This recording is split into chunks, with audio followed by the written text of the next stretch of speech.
నారాయణం నమస్కృత్య నరం చైవ నరోత్తమం దేవీం సరస్వతీం వ్యాసం తతో జయముదీరయేత్. కృష్ణాయ యాదవేంద్రాయ జ్ఞానముద్రాయ యోగినే నాథాయ రుక్మిణీశాయ నమో వేదాంతవేదినే.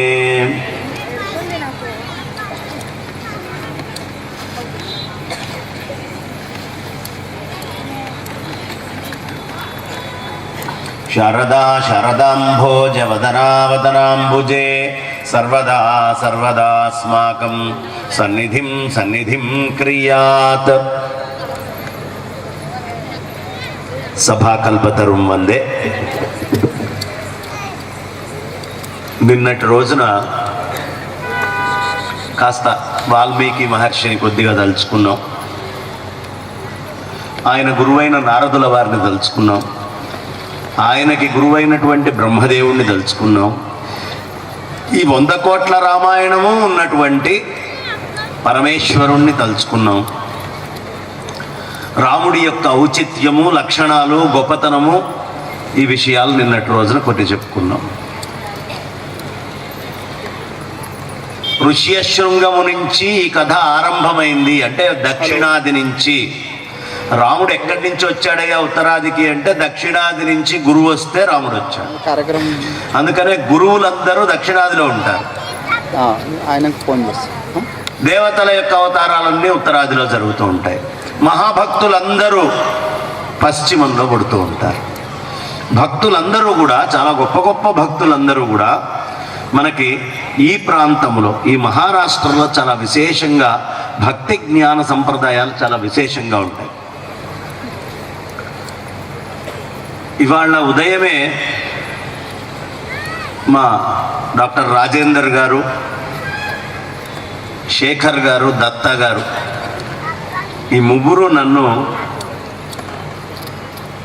అద్భుతమైనటువంటి, మనందరికీ నిత్యము హృదయంలో ఉండేటటువంటిది ఇప్పుడే చక్కగా కూర్చొని భజన చేశారు. భజన ఎన్ని కీర్తనలు పాడినా పాండురంగడి యొక్క మాట, శబ్దము నోటి నుంచి బయటికి రాకుండా ఆ భజన సంపూర్ణం కాదు, అసంపూర్ణమే అని పెద్దలు చెప్తారు. కాబట్టి పాండురంగడి యొక్క కృతి, కీర్తన లేకుండా జరిగే అవకాశం లేదు.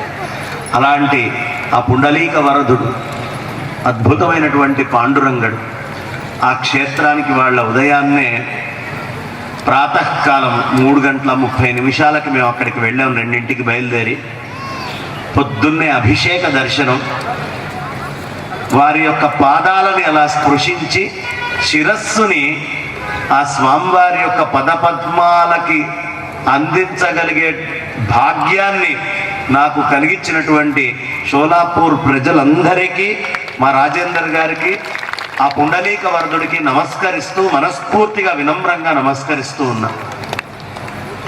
ఆర్తత్రాణ పరాయణుడు శంకరాచార్యుల వారు మిగతా విష్ణు అవతారాలకన్నిటికీ వేరే ఏవేవేవో స్తోత్రాలు రాశారు. చేతో భృంగ భ్రమసి వృధా భవమరుభూమౌ విరసాయాం భజ భజ లక్ష్మీ నరసింహానఘ పదసరసిజ మకరందం, ఇట్లా చెప్పుకుంటూ వెళ్ళారు.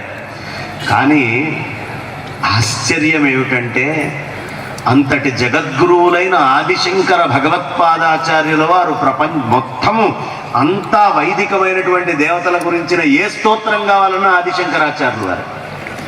ఆ ఆదిశంకరాచార్యుల వారు ఈ ప్రదేశానికి వచ్చి ఆ పాండురంగడి దగ్గరికి చేరి, ఆ పాండురంగణ్ణి పరబ్రహ్మలింగం భజే పాండురంగం, పరబ్రహ్మ అనేటటువంటి దానికి చిహ్నం ఏదైనా ఉంది అంటే అది పాండురంగడు అన్నారు. సర్వవ్యాపకమైన పరమాత్మను ఎవడైనా చూడగలడా?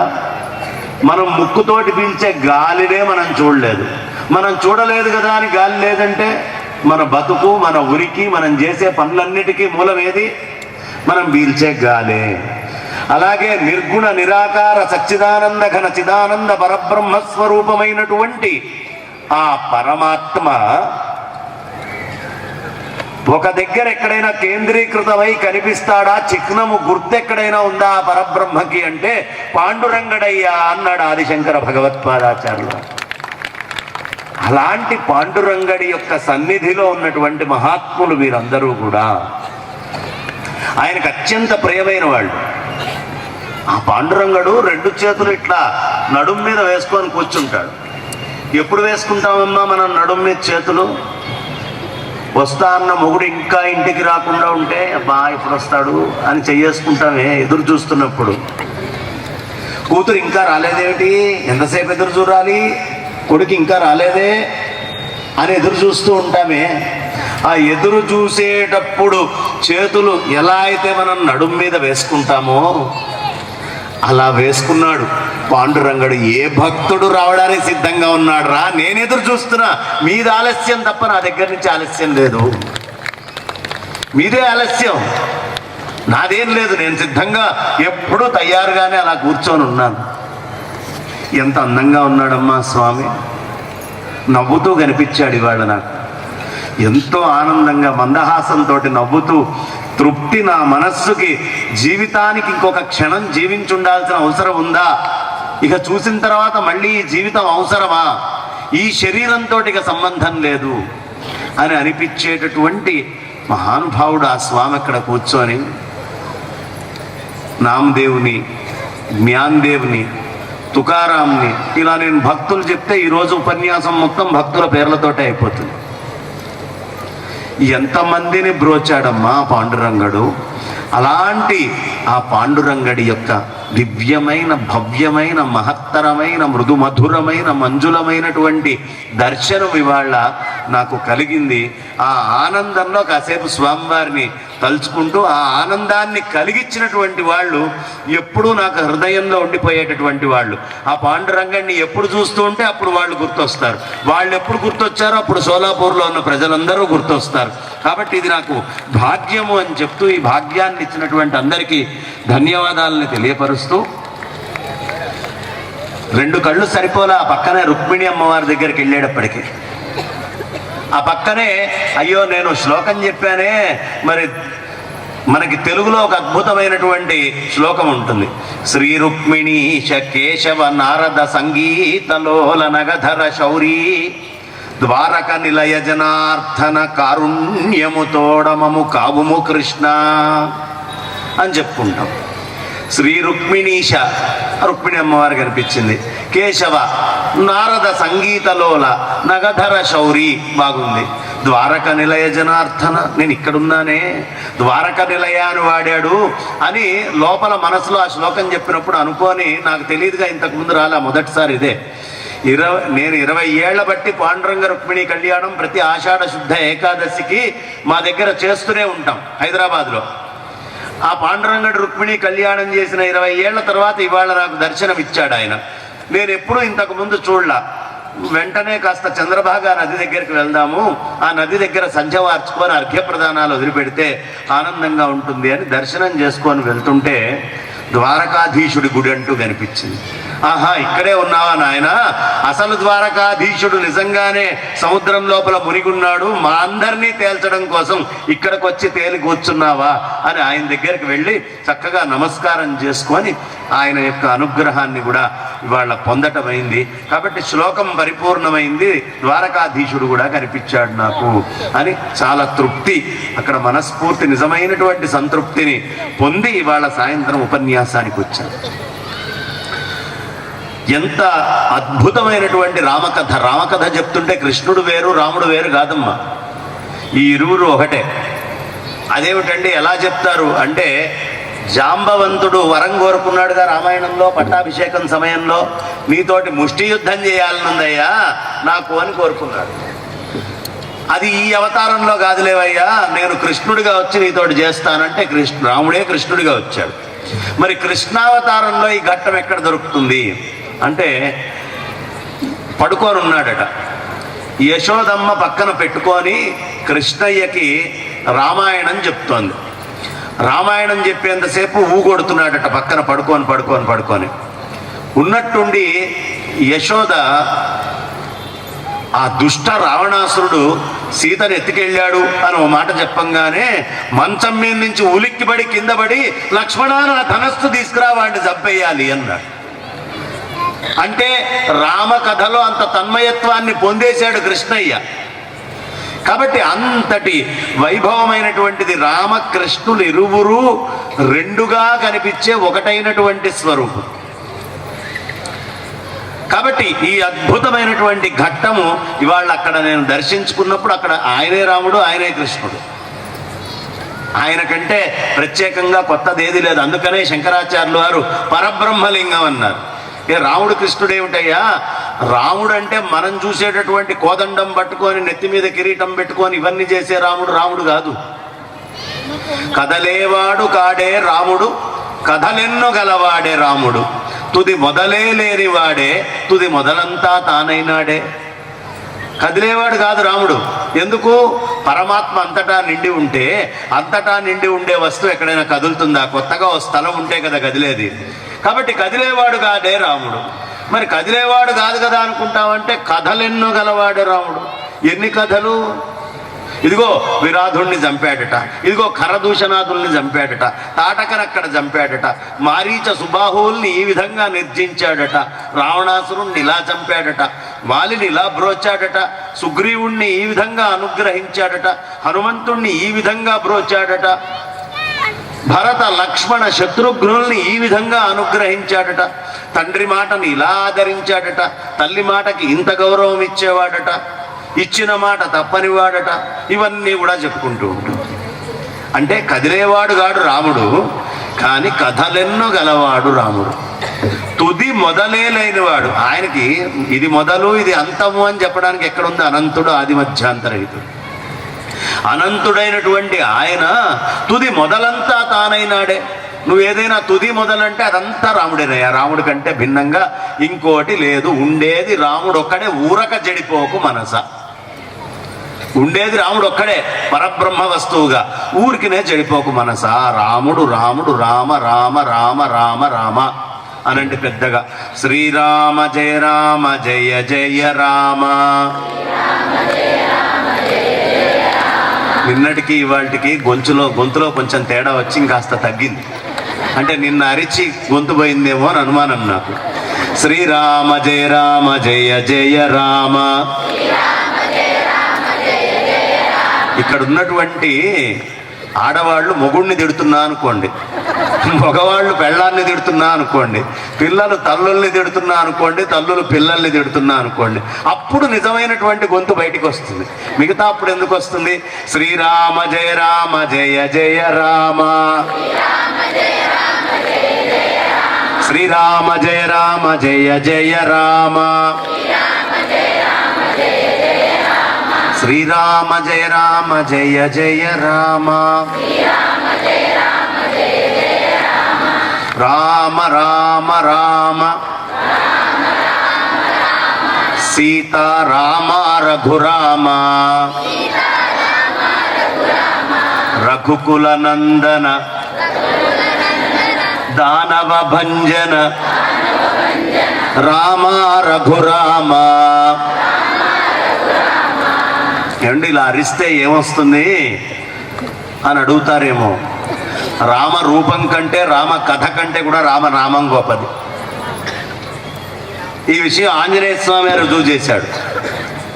ఓసారి మొత్తం అందరూ కలిసి సముద్రం దగ్గరికి వెళ్ళారు. నీలుడు వీళ్ళందరూ కూడా శ్రీరామ అని ప్రతి రాయి మీద రాయటం, ఆ రాయిని తీసుకెళ్లి నీళ్లల్లో వేస్తున్నారట. ఆ వేసిన ప్రతిదీ నామం రాసిన ప్రతి రాయి తేలుతోందట. ఈ విషయం రాముడు చూశాడు పక్క నుంచి. ఓహో, నా పేరు చెప్పి రాయి వేస్తుంటే ఈ రాయి తేలుతోందా అని నేను కూడా పరీక్ష చేద్దాం అని ఈయనేం చేశాడు, దాని మీద రాయకుండా నేనే రాముణ్ణి కదా అని ఓ రాయి తీసుకెళ్ళి వేసాడట. బుడుంగని మునిగింది. అటు ఇటు చూశాడట. మళ్ళీ రాయి తీసుకెళ్ళాడట. మళ్ళీ వేశాడు. అది మళ్ళీ బుడుంగని మునిగింది. పక్క నుంచి ఆంజనేయ స్వామి నవ్వుతున్నాడట. ఏమిటయ్యా ఆంజనేయ నవ్వుతున్నావేమిటి, ఎందుకు నవ్వుతున్నావు అని అడిగాడు.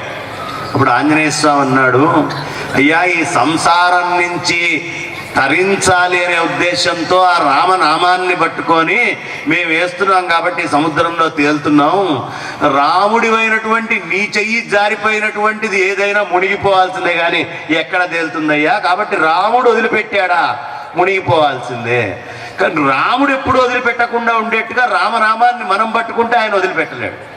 కాబట్టి రామనామాన్ని పట్టుకుంటే రామచంద్రమూర్తి ఎప్పుడూ వదిలిపెట్టకుండా మనల్ని తరింపజేస్తాడు.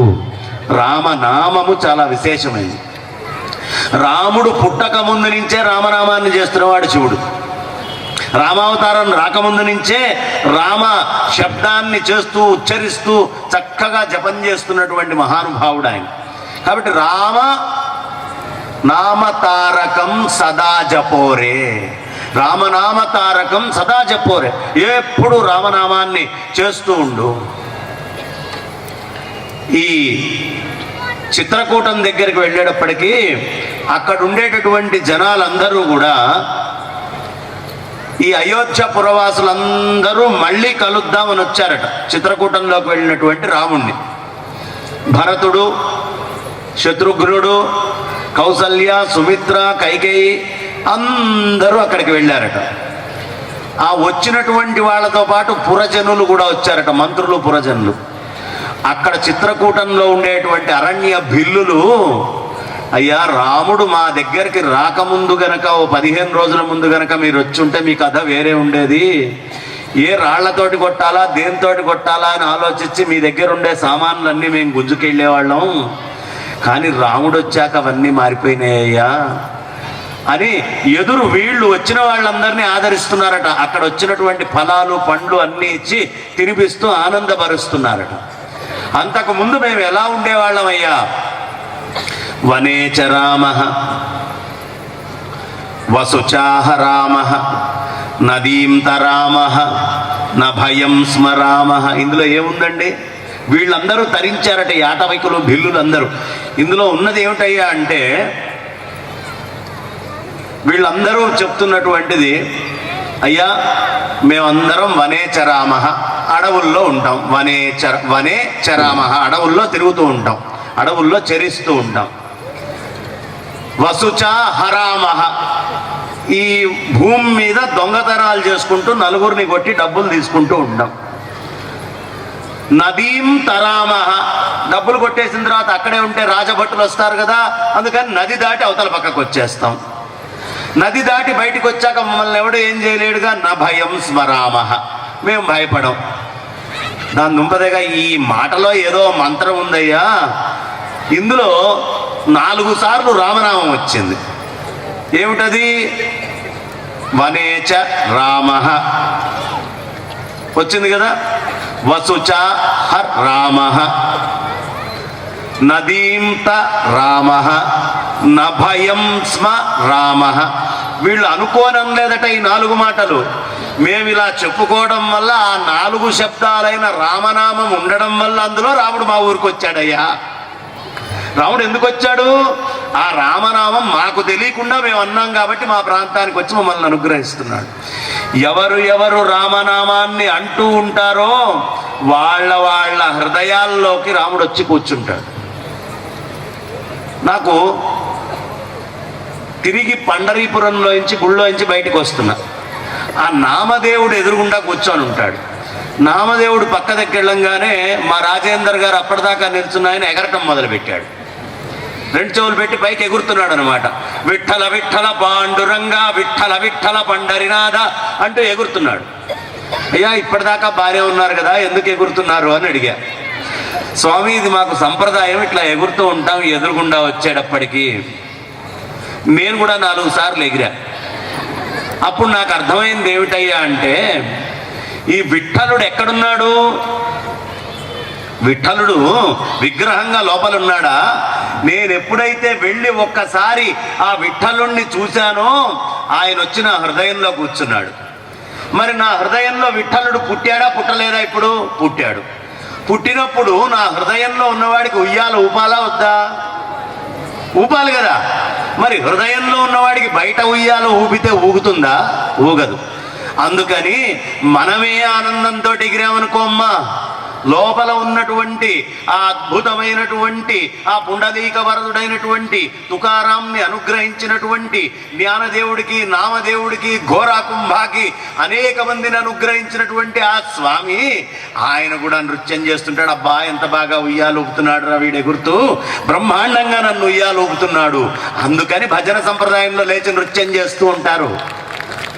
నృత్యం చేయడం అంటే లోపల ఉండేటువంటి పుండలీక వరదుణ్ణి మనం ఆనందంగా ఉయ్యాలూపడం లాంటిది. అందుకని చెయ్యాలి. కొట్టండి గట్టిగా, మొహమాటం ఎందుకు? కొట్టండి అంటే ఏవో తీసుకొని నా మీద కొట్టారు, చప్పట్లు కొట్టండి. అర్థమైందమ్మా? కాబట్టి ఆనందంగా భగవన్ నామము అనేది చేసుకుంటూ ఉండాలి. నామము చేస్తే మనకు ఉండేటటువంటి అన్ని కష్టాలు దూరం అవుతాయి, అన్ని కష్టాలు దూరం అవుతాయి. కాబట్టి ఎప్పుడూ రామనామాన్ని మాత్రం వదిలిపెట్టకండి. అందుకనే త్యాగరాయ స్వామి వారు బంటు రీతి కొలు వీయవయ్యా, నిజ బంటు రీతి కొలు వీయవయ్యా అని చెప్పి, ఏమిటయ్యా నాకు ఇవ్వాల్సిన బంటు దగ్గర ఏముంటుందండి? చేతిలో ఒక ఢాల్ ఉంటుంది, అవునా? ఇంకొకటి ఏమిటి? ఒక ఖడ్గం, కత్తి ఉంటుంది. అయితే నాకు డాల్ ఏం కావాలి అంటే రోమాంచం అనే ఘన కంచుకం. నీ పేరు తలుచుకోగానే ఇట్లా వెంట్రుకలు నిక్కబొడుచుకుంటాయే, అదే నాకు డాలు. రామనామం అనే వర ఖడ్గం. ఖడ్గం ఏదో పిచ్చి ఖడ్గం వద్దు. ఒక్కసారి రామనామం చెప్తే పాపాలన్నీ ఇట్లా కోసేసి అవతల పడేసినట్టుగా అవుతుంది కదా. కాబట్టి అలాంటి రామనామం అనే వర ఖడ్గం ఇచ్చి నిజ బంటు రీతి కొలు వీయవయ్య రామ. ఇంకొకటి ఏం కావాలి? రామభక్తుడు అనే ముద్ర బిళ్ళ. పిచ్చి ముద్ర బిళ్ళలు నాకెందుకయ్యా? రామభక్తుడు వీడు, ఎవరు చూసినా నన్ను వీడు రామభక్తుడు, రామభక్తుడు, రామభక్తుడు అంటుండాలి. అలా రామభక్తుడు అనేటటువంటి ముద్ర బిళ్ళని నాకు ఇయ్యవయ్యా అని కోరుకుంటాడు. ఎప్పుడు మనమందరం కోరుకోవాల్సిందనే. చక్కగా రామచంద్రమూర్తి ఆయన కోసం తపస్సు చేశారు. ఆ రామచంద్రమూర్తి వారు భరత, శత్రుఘ్నుడు, లక్ష్మణ సమేతుడై చక్కగా కౌసల్య అమ్మవారికి, అదేవిధంగా సుమిత్ర అమ్మవారికి, కైకేయికి, ముగ్గురికి ఉద్భవించడమైంది. కౌసల్య అర్ధభాగం తీసుకుంది కాబట్టి వచ్చిన పాయసంలో ఆయన ప్రధానమైనటువంటి సంతానంగా ఆయన అక్కడ చక్కగా రామచంద్రమూర్తే పుట్టడమైంది. ఇక మిగిలినటువంటి సగములో 2 భాగాలు చేయటం వల్ల ఒక భాగము తిన్నటువంటి కైకకి భరతుడు పుట్టడమైంది. ఇంకొక భాగం తిన్నటువంటి సుమిత్రకి 2 కవలలు పుట్టడం జరిగింది. వాళ్ళే లక్ష్మణ, శత్రుఘ్నులు. ఆ సుమిత్ర ఎంత గొప్ప తల్లో చూడండి.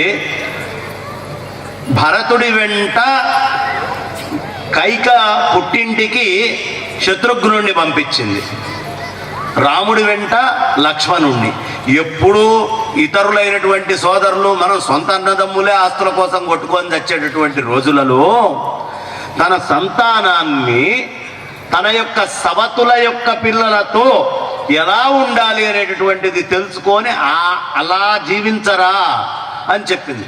లక్ష్మణుణ్ణి పంపించేటప్పుడు కూడా అడవులకు ఒకటే చెప్తుంది, నాయనా నీకు పొరపాటున మేము ఎప్పుడైనా గుర్తు రావచ్చు, నీకు దశరథుల వారు గుర్తొచ్చారనుకో, రాముడే దశరథుడు, రామం దశరథం విద్ధి. ఒకవేళ నేను గుర్తొచ్చాననుకో, సీతమ్మే నేను. ఇక నీకు అయోధ్య గుర్తొస్తుందేమో, రాముడు ఎక్కడుంటే అదే అయోధ్యరా. కాబట్టి ఆ అరణ్యవాసం చేసేటటువంటి ఆ అరణ్యమంతా అయోధ్యగానే భావించు. ఎంత గొప్ప మనస్సు అయితే తల్లి ఆ మాట చెప్పాలండి. కాబట్టి చక్కగా పుట్టారు, బ్రహ్మాండంగా విద్యాభ్యాసము అన్నీ అద్భుతంగా వశిష్ఠుల వారు కులగురువు అయినటువంటి వశిష్ఠుల వారి దగ్గర నేర్చుకున్నారు. ఈ నేర్చుకునేటప్పుడే బ్రహ్మజ్ఞానం కూడా నేర్చుకున్నారమ్మా. అదే 32,000 శ్లోకాలలో మనందరికీ అందేటటువంటి యోగ వాసిష్టం. ఓ రోజు అర్ధరాత్రి వశిష్ఠుల వారి ఇంటికి వెళ్ళారు రాముల వారు. వెళ్ళి తలుపు కొట్టారు. కొట్టంగానే లోపల నుంచి వశిష్ఠుల వారు ఎవరు అన్నారు. ఈ బయట ఉన్నటువంటి ఆయన నేను రాముడంటే ఎవరు అంటారు కదా, ఈయన ఇంకా తెలియగలవాడు కదా, అది తెలుసుకుందామనే మీ దగ్గరకు వచ్చానండి, తలుపు తీయండి అన్నాడు. నేనెవరు అనేటటువంటి విషయం తెలుసుకోవాలి ప్రతివాడు. ఆ ఎవరు అనేది తెలుసుకోవడం కోసం చెప్పబడ్డటువంటి 32,000 శ్లోకాలే యోగ వాసిష్టం. అద్భుతంగా నేర్చుకున్నారు. మళ్ళీ చక్కగా తిరిగి వచ్చారు. వచ్చేటప్పటికి భరతుడు, శత్రుఘ్నుడు కైకేయి యొక్క పుట్టింటికి వెళ్ళిపోయారు. ఇక్కడ రామలక్ష్మణులు ఉన్నారు. అనుకోకుండా విశ్వామిత్రుల వారు అక్కడికి రావడం జరిగింది.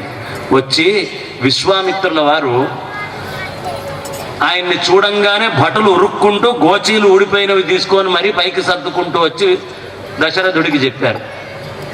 ఏమిట్రా అంత కంగారు పడుతున్నారు? అయ్యా విశ్వామిత్రుల వారు, విశ్వామిత్రుడు అంటేనే ముక్కోపి, ఆయన వచ్చారండి అన్నారు. వెంటనే ఉరుక్కుంటూ మంత్రులు, సామంతులు, సచివులు అందరితోటి కలిసి, గురువులతోటి సహా కలిసి వెళ్ళి సాదరంగా ఆయన్ని ఆహ్వానించి లోపలికి తీసుకొచ్చి వాళ్ళ యొక్క అక్కడ ఉండే పరిచర వర్గంతో పాద ప్రక్షాళన, పాద పూజలు అన్నీ చేయించి కుశల ప్రశ్నలు వేసి, మీకు నేను ఏం చేయాలో చెప్పండి, అది నేను మీకు వెంటనే చేసి పెడతాను, నా రాజ్యమే కావాలా తీసుకోండి అన్నాడు. ఇచ్చిన మాట తప్పవు కదా అన్నాడు.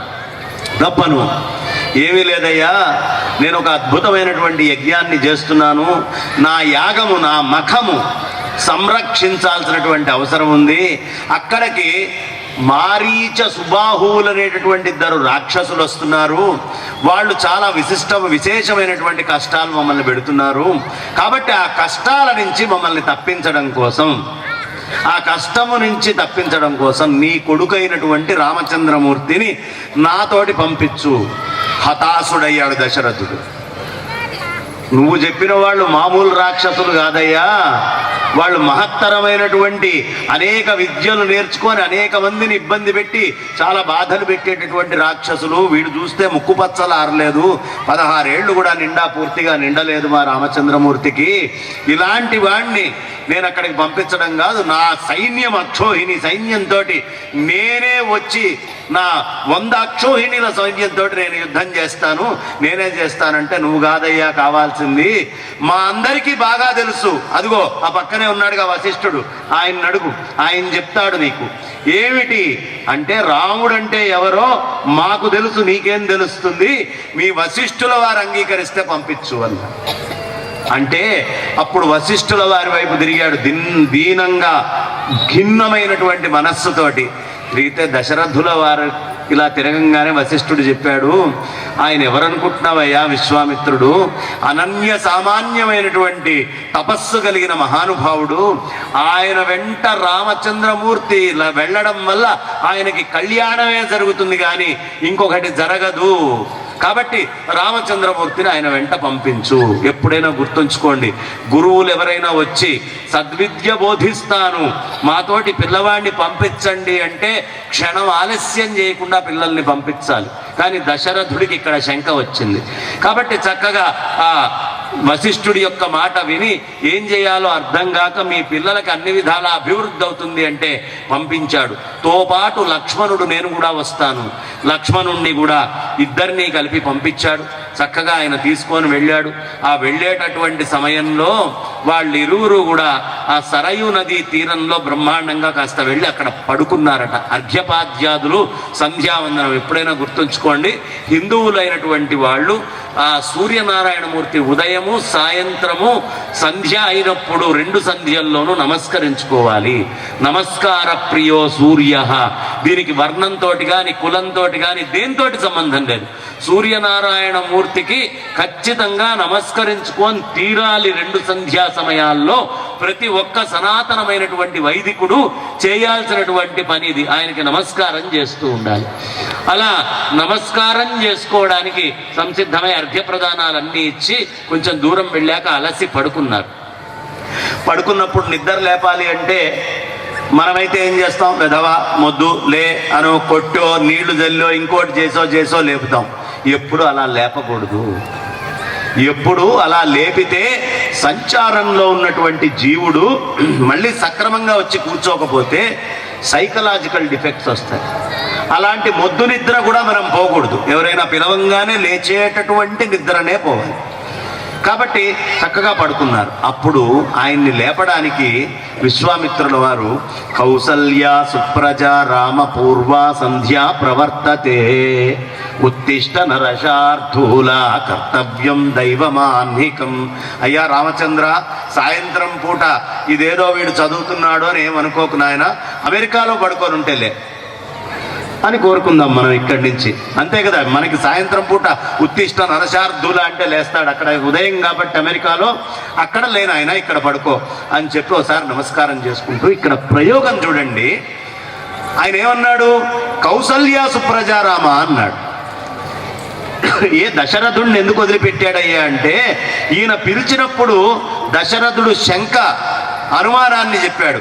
కానీ అమ్మ దగ్గరికి వెళ్ళేటప్పటికీ నువ్వరే వీరపుత్రుడివిరా, నువ్వు వీరుడివి, నువ్వు వెళ్ళాలి అని చెప్పింది. ఎదురు శంక ఏం చెప్పలా తల్లి. అందుకని నిజమైనటువంటి వీరమాత ఆ తల్లి కాబట్టి కౌసల్యా సుప్రజారామ పూర్వా సంధ్యా ప్రవర్తతే అని నిద్ర లేపాడు. చక్కగా లేచినటువంటి స్వామి అనేకమైనటువంటి కృత్యాలు చేసుకుంటూ బల అతిబల అనేటటువంటి విద్యలు నేర్చుకొని ఆయనతో పాటు అలా వెళ్తూ, గంగ ఎలా పుట్టిందయ్యా, నీ పూర్వీకులైనటువంటి నీ వంశజులైనటువంటి వాళ్ళు ఏ విధంగా ఆ సగరుడి యొక్క పుత్రులు 60,000 మంది వాళ్ళు అశ్వమేధ యాగం చేసేటప్పుడు ఆ అశ్వాన్ని ఇంద్రుడు తీసుకొని వెళ్ళి దాచిపెడితే దాన్ని కనుక్కోవడానికి వెళ్ళినటువంటి దిలీపుడు రాకపోతే ఆ 60,000 మంది పుత్రులు కూడా ఆ తీసుకెళ్ళినటువంటి వాడు కపిల మహర్షి అనే భ్రమతో పాతాళలోకంలోకి వెళ్ళి ఆయన్ని లేనిపోని మాటలు, ఎప్పుడూ మహాత్ముల్ని లేనిపోని మాటలు అనకూడదు. 3 రోజులే కాబట్టి కొంచెం వేగంగా అనుకుందామని నేను చెప్తూ పోతున్నా.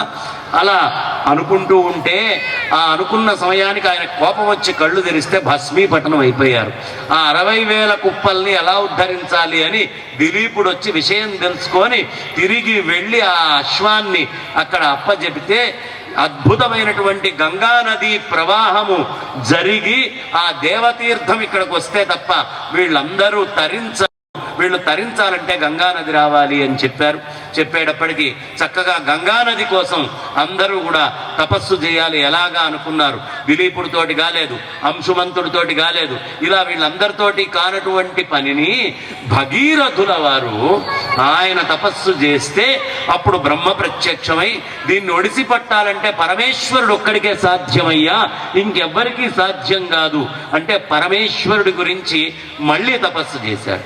చేస్తే పరమేశ్వరుడు ప్రత్యక్షమై ఆయన శిరస్సులో జటాజూటంలో ధరించి ఆ తపస్సుని మెచ్చి 7 పాయలుగా చక్కగా గంగా నదిని కిందకి పంపించడం, ఆ గంగా నది అద్భుతమైనటువంటి ప్రవాహంగా రావటం జరిగింది. అది జహ్ను మహర్షి ఆశ్రమానికి వెళ్ళింది. జహ్ను మహర్షి అనేటటువంటి ఆయన ఇంత ఇబ్బంది ఆయన మొత్తం అమాంతం తీసుకున్నాడు. ఆ తీసుకున్నటువంటి ఆయన మళ్ళీ ఎంగిలవుతుంది నోట్లోంచి బయటకు వస్తే అని చెవులో నుంచి గంగను వదిలిపెట్టాడు. అందుకనే మనకి గంగా నదికి పేర్లు చెప్పుకుంటాం. అందరూ చెప్పండి అమ్మా, ఈ పేరు చెప్పుకున్నంత మాత్రానే తరిస్తాం. నందిని, నలిని. అయ్యో ఆకలేస్తోందా ఏమ్మా? నందిని, నలిని, సీత, మాలిని చ, మహాపగ, విష్ణుపాదాబ్జ సంభూత, గంగా, త్రిపథగామిని, భాగీరథి, భోగవతి, జాహ్నవి, త్రిదశేశ్వరి, ద్వాదశైతాని నామాని యత్ర యత్ర జలాశయే స్నానకాలే పఠేన్నిత్యం మహాపాతక నాశిని. స్నానం చేసేటప్పుడు ఈ 12 పేర్లు గనక చెప్పుకుంటే ఎన్ని పాపాలు చేశామో ఆ పాపాలన్నీ కూడా ఈ నామాలు చెప్పడంతో పోతాయట. స్నానం చేసేటటువంటి సమయంలో లేదు, స్నానం చేయడానికి నీళ్లు లేవు, ఈ పేర్లు తలుచుకుంటే స్నానం చేసిన ఫలితం కూడా వస్తుంది. కాబట్టి ఈ 12 పేర్లని ఎప్పుడూ తలుచుకుంటూ ఉండాలి. అందులో జాహ్నవి అనేటటువంటి పేరు, భాగీరథి అనేటటువంటిది, విష్ణుపాదాబ్జ సంభూత అనేటటువంటి పేర్లు, ఇవన్నీ కూడా గంగకు ఉండేటువంటి ప్రత్యేకతలు. ఇట్లా చక్కగా అనేకమైనటువంటి కథలు చెప్పుకుంటూ వెళ్ళారు. వెళ్ళి యాగం దగ్గర కూర్చున్నారు. ఆ యజ్ఞశాల దగ్గర చేరేటప్పటికీ ఆ యజ్ఞశాల దగ్గర ఇక్కడ నుంచి నేను 1 వారం రోజుల పాటు మౌన దీక్షలో ఉంటానయ్యా, ఇక్కడ శాపాలు ఇవ్వడము ఇట్లాంటివేమీ నేను చెయ్యను, కాబట్టి యాగాన్ని సంరక్షించండి అన్నాడు. అని లోపల యజ్ఞంలో కూర్చున్నారు. కూర్చుండేటప్పటికీ ఆ యజ్ఞ పూర్ణాహుతి సమయం వచ్చేటప్పటికల్లా మారీచ సుబాహువులు ఇరువురు వచ్చారు. వస్తే వాళ్ళ మీద పంచభూతాలకి సంబంధించినటువంటి అస్త్రాలన్నీ ప్రయోగించాడు. ఆగ్నేయాస్త్రం, వారుణాస్త్రాన్ని వేశాడు. ఇలా అనేకమైనటువంటి అస్త్రాలని వాళ్ళ మీద ప్రయోగించాడు. ఆ ప్రయోగించినటువంటి అస్త్రాలన్నీ కూడా ఒక్కసారిగా మారీచుడు అనేటటువంటి వాడిని తీసుకొని వెళ్ళి ఎక్కడో పడేసింది ఆ బాణం. ఆ ఊరి పేరే మారిషస్ అని పిలుస్తాం. ఇప్పుడు మారిషస్ అనే ఊర్లో ఇప్పటికీ రాముడిని కొలుస్తారు. ఆ ఊళ్ళో ఎక్కువ మంది హిందువులు ఉన్నటువంటి దేశాలు, వేరే దేశాల్లో మారిషస్ అనేటటువంటిది ఒక దేశం. కాబట్టి ఆ మారిషస్ అనేటటువంటిది మారీచుడు పడ్డటువంటి దేశం. ఇక సుబాహుడు వాడు అక్కడికక్కడ మరణించాడు. ఈ తర్వాత ఈ మఖాన్ని సంరక్షించినందుకు చాలా ఆనందించాడు విశ్వామిత్రుడు. ఆనందించినటువంటి విశ్వామిత్రుడు మెల్లిగా రామచంద్రమూర్తిని, అయ్యా ఇదిగో ఇక్కడ అద్భుతమైనటువంటి మిథిలా నగరం అనేది ఒకటి ఉంది. ఆ మిథిలా నగరంలో జనకుడు అనేటటువంటి ఆయన శివధనువు అనేటటువంటిది పరంపరగా వాళ్ళకు వస్తూ ఉన్నది. ఆ నిమి అనేటటువంటి చక్రవర్తి నుంచి కూడా వీళ్ళకి ఆరంభమయ్యేది వస్తోంది. కాబట్టి అలాంటి ఆ అద్భుతమైనటువంటి నగరానికి వెళ్దాం, అక్కడ ఆ శివధనస్సుని చూద్దాం అన్నారు. వెంటనే ఆయన మాట విని ఆయన వెనకాల అలా వెళ్తూ ఉన్నారు. వెళ్ళేటటువంటి సమయంలో ఒక ఆశ్రమం అంతా నిర్మానుష్యంగా ఉంది. ఏమిటయ్యా ఈ ఆశ్రమం నిర్మానుష్యంగా ఉంది, దీనికి కారణం ఏమిటి అని అడిగారు. అడిగితే ఏమీ లేదయ్యా, ఇక్కడ పూర్వము గౌతముడు అనేటటువంటి ఒక మహానుభావుడు తపస్సు చేసుకుంటూ ఉండేవాడు. ఆయన భార్య పేరు అహల్య. వీళ్ళిరువురు ఆనందంగా తపస్సు చేసుకునేటువంటి సమయంలో దేవేంద్రుడు ఆమెని మోహించి ఆమెని వరించాలి అనేటువంటి ఉద్దేశంతో వచ్చాడు. ఈయన స్నానానికి వెళ్ళినటువంటి వాడు అప్పుడే వచ్చి ఈ అహల్యా దేవేంద్రులను చూసి, ఏ రూపంలో వచ్చాడు దేవేంద్రుడు? గౌతముడి రూపంలో వచ్చాడు. ఆ రూపంలో వచ్చేటప్పటికి, అలా కనిపించేటప్పటికి ఒక్కసారి నిప్పులు జరిగేటటువంటి రూపముతో ఈ దేవేంద్రుణ్ణి శపించాడు. ఆయన, నాయనా నీ వృషణాలు తెగిపడుగాక, ఇంకా నీ లోపల మగతనం అనేది వెళ్ళిపోవాలి అని శపించాడు. ఆ తర్వాత ఎవరు వచ్చారు అనేది కూడా గ్రహించలేనటువంటి జడమైనటువంటి స్థితిలో ఉన్నటువంటి నువ్వు ఆహారము, నిద్ర ఇట్లాంటివన్నీ పూర్తయి నువ్వు జడ వస్తువు కింద ఉండు అంటే పాషాణములాగా మారిపోయింది. వెంటనే ఆమె వెళ్ళి, ఇందులో నా అపరాధం లేదు స్వామి, నన్ను ఎలా బ్రోస్తారు అని అడిగితే, శ్రీరామచంద్రుడి యొక్క పదస్పర్శ తాకంగానే మళ్ళీ నీ పూర్వరూపం నీకు వస్తుంది అని శాప విమోచనాన్ని చెప్పాడు. ఇందులో తెలుసుకోవాల్సింది ఏమిటి అంటే, ఈ కామము, కోరికలతోటి మనం కూడా జడమైపోయి ఉన్నాం. జడమైనటువంటి మనము చైతన్య స్వరూపం ఎప్పుడవుతామండి? ఎప్పుడవుతాం? ఎప్పుడు రామచంద్రమూర్తి యొక్క మార్గ పద స్పర్శ మనకి లభిస్తుందో అప్పుడు జడత్వం కోల్పోతాం. అందుకని అప్పుడప్పుడు మధ్యలో భగవన్నామని చెప్పండి అంటాం. జై శ్రీరామ్, జై శ్రీరామ్, జై శ్రీరామ్. భగవన్నామం అందుకు చెప్పాలి. జడమైనటువంటి మనము చైతన్యంగా మారాలి అంటే ఆ పని చేయాలి. వెంటనే అహల్య వచ్చింది, అనుగ్రహించింది. గౌతముడు వచ్చాడు. మళ్ళీ వారిరువురు కూడా ఆశీర్వదించి ఆతిథ్యమిచ్చి అన్ని రకాలుగా మాట్లాడి వాళ్ళిరువురిని కూడా అక్కడి నుంచి ముందరికి వెళ్ళటం మొదలుపెట్టారు విశ్వామిత్రుడితో పాటు. ఒక్కసారి మిథిలా నగరానికి వెళ్ళాడు. అక్కడ మిథిలా నగర వైభవాన్ని చూసి చాలా ఆనందించారు. చాలా వేడుకలు జరుగుతున్నాయి. ఏమిటయ్యా అంటే, శివుడి యొక్క ధనుర్భంగం ఎవడైతే చేస్తాడో వాడికి నా కుమార్తెనిస్తాను అని ఏర్పాటు చేశారు. అక్కడ ఆ అద్భుతమైనటువంటి ఆ స్వయంవర ప్రకటన అన్నీ జరుగుతూ ఉన్నాయి. అప్పుడు విశ్వామిత్రుడితో పాటు ఈయన కూడా వెళ్ళారు. జనకుడు, ఎవరయ్యా వీళ్ళు, చాలా బ్రహ్మాండమైన తేజస్సుతో ఉన్నారు అంటే రామలక్ష్మణుల యొక్క పరిచయం జనకుడికి చేశాడు. జనకుడి యొక్క వంశ పరిచయాన్ని సీతారాములకి చేశారు. ఆ ఆరంభం నుంచి వంశాల గురించి చెప్పుకున్నారు. ఆ తర్వాత వీళ్ళని చూస్తుంటే అనన్య సామాన్యంగా ఉన్నారు.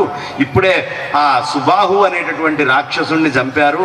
అలాగే తాటకని కూడా మొట్టమొదటగా రామచంద్రమూర్తి వధించినటువంటిది తాటకని కూడా వధించి ఇక్కడికి వచ్చారు. తాటకని ఎలా వధించారయ్యా అంటే ఆ తాటకి యొక్క పుత్రులే ఈ మారీచుడు అనేటటువంటి వాడు. మారీచ సుబాహువులు ఎవరో కాదు, వాళ్ళకి సంబంధించినటువంటి వాళ్ళే. ఆ తాటకని ఎందుకు చంపాము అంటే ఈ మునిజనులందరినీ కూడా అది తినడం, వాళ్ళ మాంసము రక్తముతోటి చాలా ఇది చేయడం, నగరాన్ని నాశనం చేసింది. అందుకని చెప్పు. రాముడు ఆలోచించాడు, ఆడదాన్ని చంపచ్చా చంపకూడదా అని, స్త్రీని చంపకూడదా అంటే, అయ్యా నాకు అదంతా తెలియదు, నా తండ్రి పంపించేటప్పుడు విశ్వామిత్రుల వారు ఏది చెప్తే అది చెయ్యరా అన్నాడు. కాబట్టి పితృవాక్య పరిపాలకుణ్ణి నేను, గురువాక్యాన్ని ధిక్కరించని వాడిని, వాళ్ళు కొట్టమన్నారు కాబట్టి కొడుతున్నాను అని బాణం కొట్టి చంపేస్తారు తాటకిని. ప్రతి దాంట్లో ప్రతి సంశయంలో ఎలా వ్యవహరించాలి, అధర్మము చేసేటప్పుడు ఎవరైనా ఒకటే అని అక్కడ ఒకటి చూపిస్తూ అలా ఆ కథలు ఘట్టాలు అన్నీ కూడా భరతుడు అక్కడ మాట్లాడుకోవడం అనేది జరిగింది జనకుడితోటి. ఈ జనకుడు చాలా సంతృప్తి చెందాడు. సంతృప్తి చెందిన తర్వాత మా పిల్లలు ఒక్కసారి శివధనువుని చూడాలనుకుంటున్నారు అనేటప్పటికీ 8 చక్రాల రథం మీద ఆ శివధనువుని అనేక మంది లాక్కొని వస్తున్నారట. మెల్లిగా ఆ శివధనువు మధ్యలోకి వచ్చిన తర్వాత ఎంతో మంది ప్రయత్నం చేశారు, ఎవరూ దాన్ని ఎత్తలేకపోయారు. ఆయన మీద యుద్ధం చేసినప్పుడల్లా ఏదో రూపంలో జనకుడు తిరిగి యుద్ధం చేసి కాపాడుకుంటూ వచ్చాడు. ఇక్కడ అద్భుతమైనటువంటి ఘట్టము వర్ణిస్తాడండి. అంటే మనం ఒక్క రామాయణమే చెప్పుకోవాల్సిన పని లేదు కదా, వాల్మీకి రామాయణంలోనే కాకుండా మిగతా రామాయణాల్లో కూడా వెళ్దాం. అందులో హనుమంతుల వారు రాశారు, దాన్ని హనుమద్ రామాయణము అంటారు. ఈ హనుమద్ రామాయణంలో ఈ ఘట్టాన్ని ఆ హనుమంతుల వారు వర్ణిస్తారు. ఎంత అందంగా వర్ణిస్తారో అసలు 2 కళ్ళు సరిపోవు ఆయన వర్ణించేటటువంటి వర్ణన వినటానికి. మనకి అక్కడ వర్ణించినటువంటిది ఏమిటయ్యా అంటే, జనకుడు అలా చూస్తూ ఉన్నాడు, సభలో ఉంది, రాజుల వల్ల కాలేదు. అప్పుడు ఒక్కసారి ఆ ముని, ఆ విశ్వామిత్రుల వారు రామచంద్రమూర్తి వైపు చూపు చూశారట. ఆ ముని యొక్క కను సన్నల్ని చూసినంత మాత్రానే వెళ్ళి ఆ ధనస్సుని తీయమన్నాడు అని అర్థం చేసుకున్నాడు రామచంద్రమూర్తి. వెళ్ళి విశ్వామిత్రుడికి నమస్కరించాడు. వెళ్ళినటువంటి వాడు ఆ ధనస్సుని ఒక్కసారి చూసినట్టుగా చూసి ఇలా పైకి లేపాడట. అది లేవంగానే ఎలా ఉందండి ఆ ధనస్సు లేపింది అని అడిగారు. ఆ ధనస్సు లేపింది ఎలా ఉందయ్యా అంటే, విశ్వామిత్రుడి యొక్క శరీరం మీద నా శిష్యుడు ఎంత బాగా ధనస్సు లేపాడు అని రోమాలన్నీ నిక్కబొడుచుకున్నాయట, వెంట్రుకలు. ఈ విశ్వామిత్రుడి వెంట్రుకలు ఎట్లా లేచినాయో ఆ ధనస్సు అట్లా లేచిందండి అన్నారు. ఆ ధనస్సు లేచిన తర్వాత దానికి నారి గట్టి ఇట్లా గుంజాడట. గుంజేటప్పటికి ఆ ధనస్సు వంగింది. ఆ వంగింది ఎలా ఉందయ్యా, వంగిన దానికి కూడా ఒకటి చెప్పాలి కదా. అంటే ఆ పక్కనే కూర్చున్నటువంటి మిగతా రాజులందరూ సిగ్గుతో తలకాయలు ఉంచుకున్నారే, ఆ తలకాయలు ఎలా వంగినాయో ఈ రామచంద్రమూర్తి ఎత్తినటువంటి ధనస్సు కూడా అలా వంగిందయ్యా శివధనస్సు అని చెప్పారు. ఆ ధనస్సు వంగిన తర్వాత ఒక్కసారి గుంజంగానే పెడీల్మని చప్పుడు వచ్చి ఆ ధనస్సు విరిగిందట.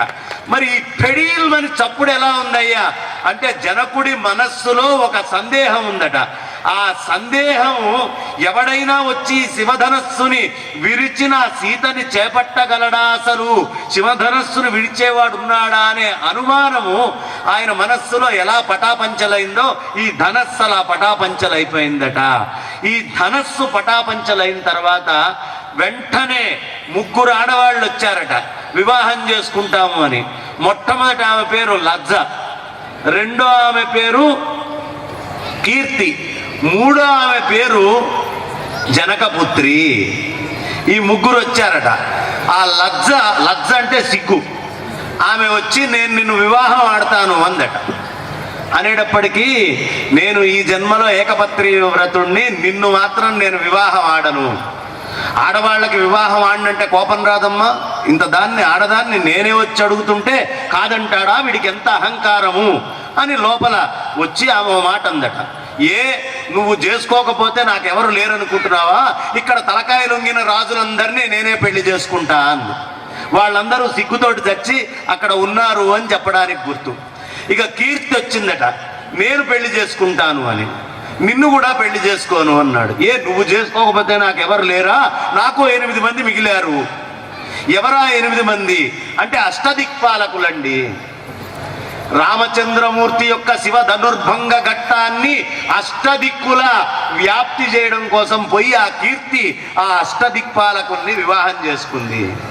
ఆ తర్వాత జనకుడి పుత్రికైనటువంటి సీతా అమ్మవారు వచ్చింది.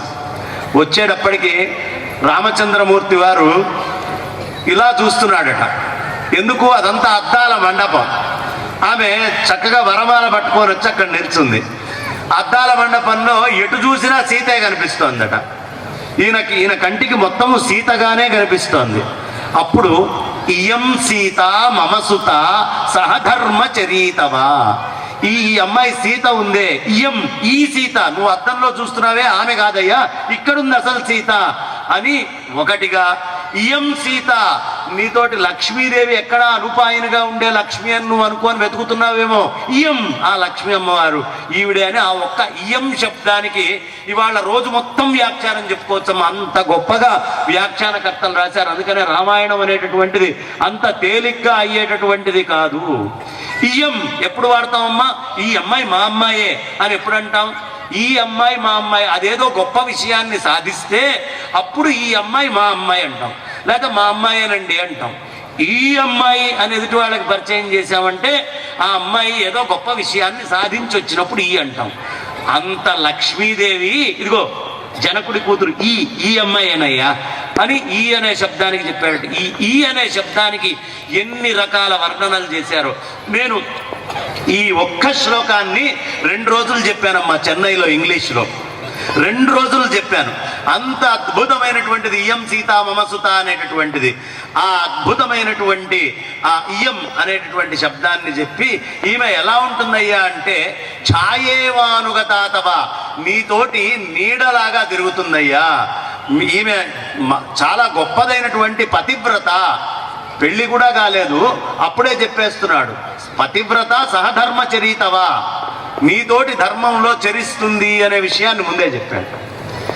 ఇక్కడ రామచంద్రమూర్తి సీతా అమ్మవారిని వరించాడు. ఇందులో రాముడు చేసిన 3 పనులు మనం అందరం గుర్తుంచుకోవాల్సినవి. మొట్టమొదట తాటకని చంపాడు. 2 అహల్యని ఉద్ధరించాడు. 3 సీతా అమ్మవారిని వరించాడు. మనమందరం జీవితంలో చేయాల్సిన పనులు, మన లోపల సత్వ రజస్ తమో గుణాలని 3 ఉంటాయి. తమో గుణము అంటే బద్ధకము, చాలా జాడ్యముతో ఉండడము, ఇవన్నీ కూడా దేని నుంచి వస్తాయి? తమో గుణం నుంచి వస్తాయి. అబ్బా ఉపన్యాసం అక్కడికి వెళ్ళి వినాలా, ఇంట్లో కూర్చుంటే మైక్లో వినిపించదు, ఇది తమో గుణం. అక్కడికే వెళ్ళి వినాలి భక్తిగా శ్రద్ధగా. కాబట్టి తమో గుణము అనేటటువంటిది జడత్వము, లేజీనెస్, చంపేయాలి దాన్ని. అది తాటకకి గుర్తు. మనలో జడత్వం చచ్చిపోవాలి అని తాటక ద్వారా. ఇక రాజసిక గుణం ఉంటుంది ప్రతివాడికి. నేను నేను నేను నాకు చెప్పుంటేనా వాడు దుంపదెగ వాడు అంతూ చూసుండేవాడిని, నాకు తెలిస్తే అసలు నేను భలే మాట్లాడేదాన్ని, నేనైతే సమాధానం బాగా చెప్పేదాన్ని అని లోపల అహం ఉంటుంది చూడండి. ఇది పిల్లలకి ఎక్కువ ఉంటుంది, 20 ఏళ్ళ వాళ్ళకి.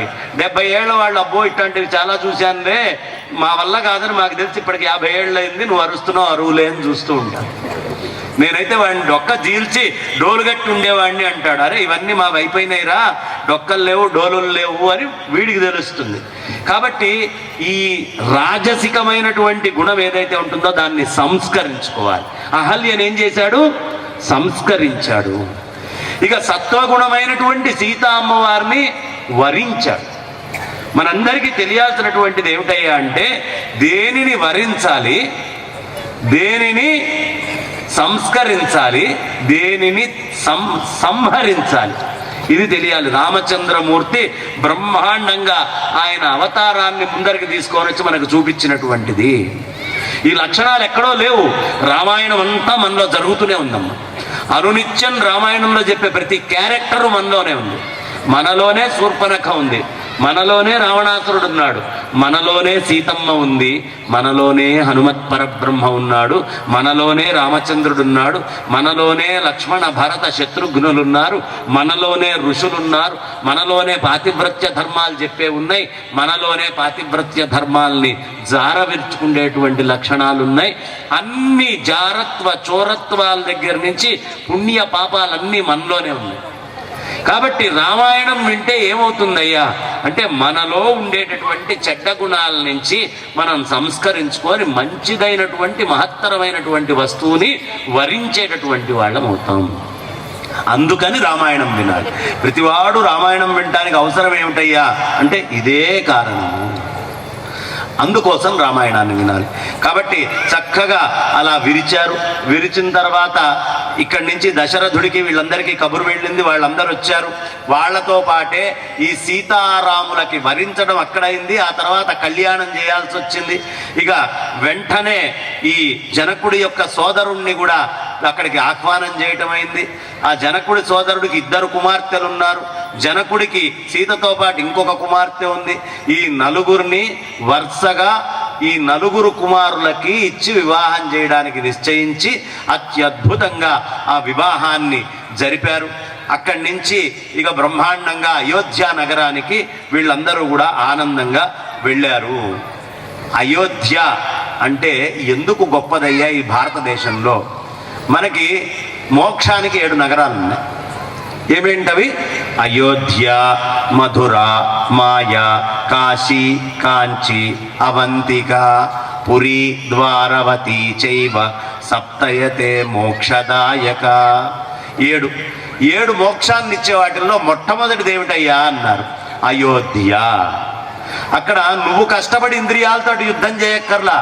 నీకు తెలియకుండానే నీ ఇంద్రియాలు పరమాత్మని పొందడానికి తగ్గట్టుగా తయారైపోతాయి. అందుకని అయోధ్యలో మరణించినా ఉన్నా పుట్టినా ఏం చేసినా ముక్తే. అయోధ్యలో పుడితే ముక్తి, అయోధ్యలో ఉంటే ముక్తి. అందుకని మొట్టమొదటిది అయోధ్య. మిగతా అన్ని ఘట్టాల్లో ఎక్కడో అక్కడ ఏదో రూపంలో రాక్షస సంహారం ఉంది. కానీ ఏ రాక్షసుణ్ణి యుద్ధం చేసి చంపకుండా ఉన్నటువంటి ఘట్టం ఏదైనా ఉంది అంటే అది అయోధ్యాకాండమే. ఈ అయోధ్యాకాండంలో తప్ప మిగతా అన్ని కాండాల్లో ఎక్కడో అక్కడ రాక్షస సంహారం. బాలకాండలో తాటక నుంచి వరుసగా లెక్క మనకు కనిపిస్తోంది. అయోధ్యకాండలో ఎవరు లేరు. అరణ్యకాండలోకి వెళ్ళేటప్పటికి విరాధుడు లాంటి వాళ్ళని చాలా మందిని చంపేశాడు. ఖరదూషణాదులు మిగతా వాళ్ళు కూడా చాలా మంది వెళ్ళిపోయారు. సుగ్రీవుడి దగ్గరికి వెళ్ళినప్పుడు కిష్కింధకాండలో వాలి మిగతా అక్కడ కొంతమందిది అయిపోయింది. అదేవిధంగా సుందరకాండలోకి వెళ్ళినప్పుడు కూడా రాక్షసాదులు పోయారు. యుద్ధకాండలో కూడా మిగతా వాళ్ళందరూ పోయారు. కానీ ఎక్కడా యుద్ధము లేకుండా ఉన్నటువంటిది అయోధ్యకాండ. మరి అయోధ్యకు ఎందుకయ్యా అంత గొప్పతనము అంటే రామచంద్రమూర్తి యొక్క పూర్ణ ఆయుర్దాయము 11,000 సంవత్సరాల పైన. అందులో మనమందరం రామాయణం రామాయణం రామాయణం అంటాం. మొత్తం రామాయణం 100 కోట్లని నిన్న మనం చెప్పుకున్నాం కదా. మొత్తం రామాయణం ఎంత ఉందో తెలుసా? పుట్టిన దగ్గర నుంచి వివాహం చేసుకొని 14 ఏళ్ళు అరణ్యవాసం చేసి రావణాసురుణ్ణి చంపి పట్టాభిషేకం చేసుకునేదాకా 40 సంవత్సరాలు. ఆ తర్వాత ఉత్తర రామాయణం 15. ఏమంటే 11,000 సంవత్సరాల్లో 40 సంవత్సరాల జీవిత చరిత్రే మనం చెప్పుకునే రామాయణం. ఎంత రామాయణం చెప్పుకుంటున్నాం? 40 సంవత్సరాలే. మరి మిగతా రామాయణం అంతా ఆయన దగ్గర ఉందయ్యా, ఆ పరమేశ్వరుడి దగ్గర. అందుకని 100 కోట్ల విస్తరమైనటువంటి రామాయణము ఆ పరమేశ్వరుడి దగ్గర ఉంది గుప్త రామాయణంగా. అది బ్రహ్మదేవుడికి అందింది. బ్రహ్మ నుంచి నారదుడు, నారదుడి నుంచి వాల్మీకి ఈ మానవులకు అవసరమైనటువంటి 24,000 శ్లోకాలని మాత్రమే అందించారు రామాయణంలో. అంత విశేషమైనటువంటిది రామాయణం. కాబట్టి అలాంటి ఆ అద్భుతమైనటువంటి రామాయణాన్ని మనమందరము కూడా తెలుసుకోవాలి. ఇక బ్రహ్మాండంగా అయోధ్యకాండలోకి ప్రవేశించారు.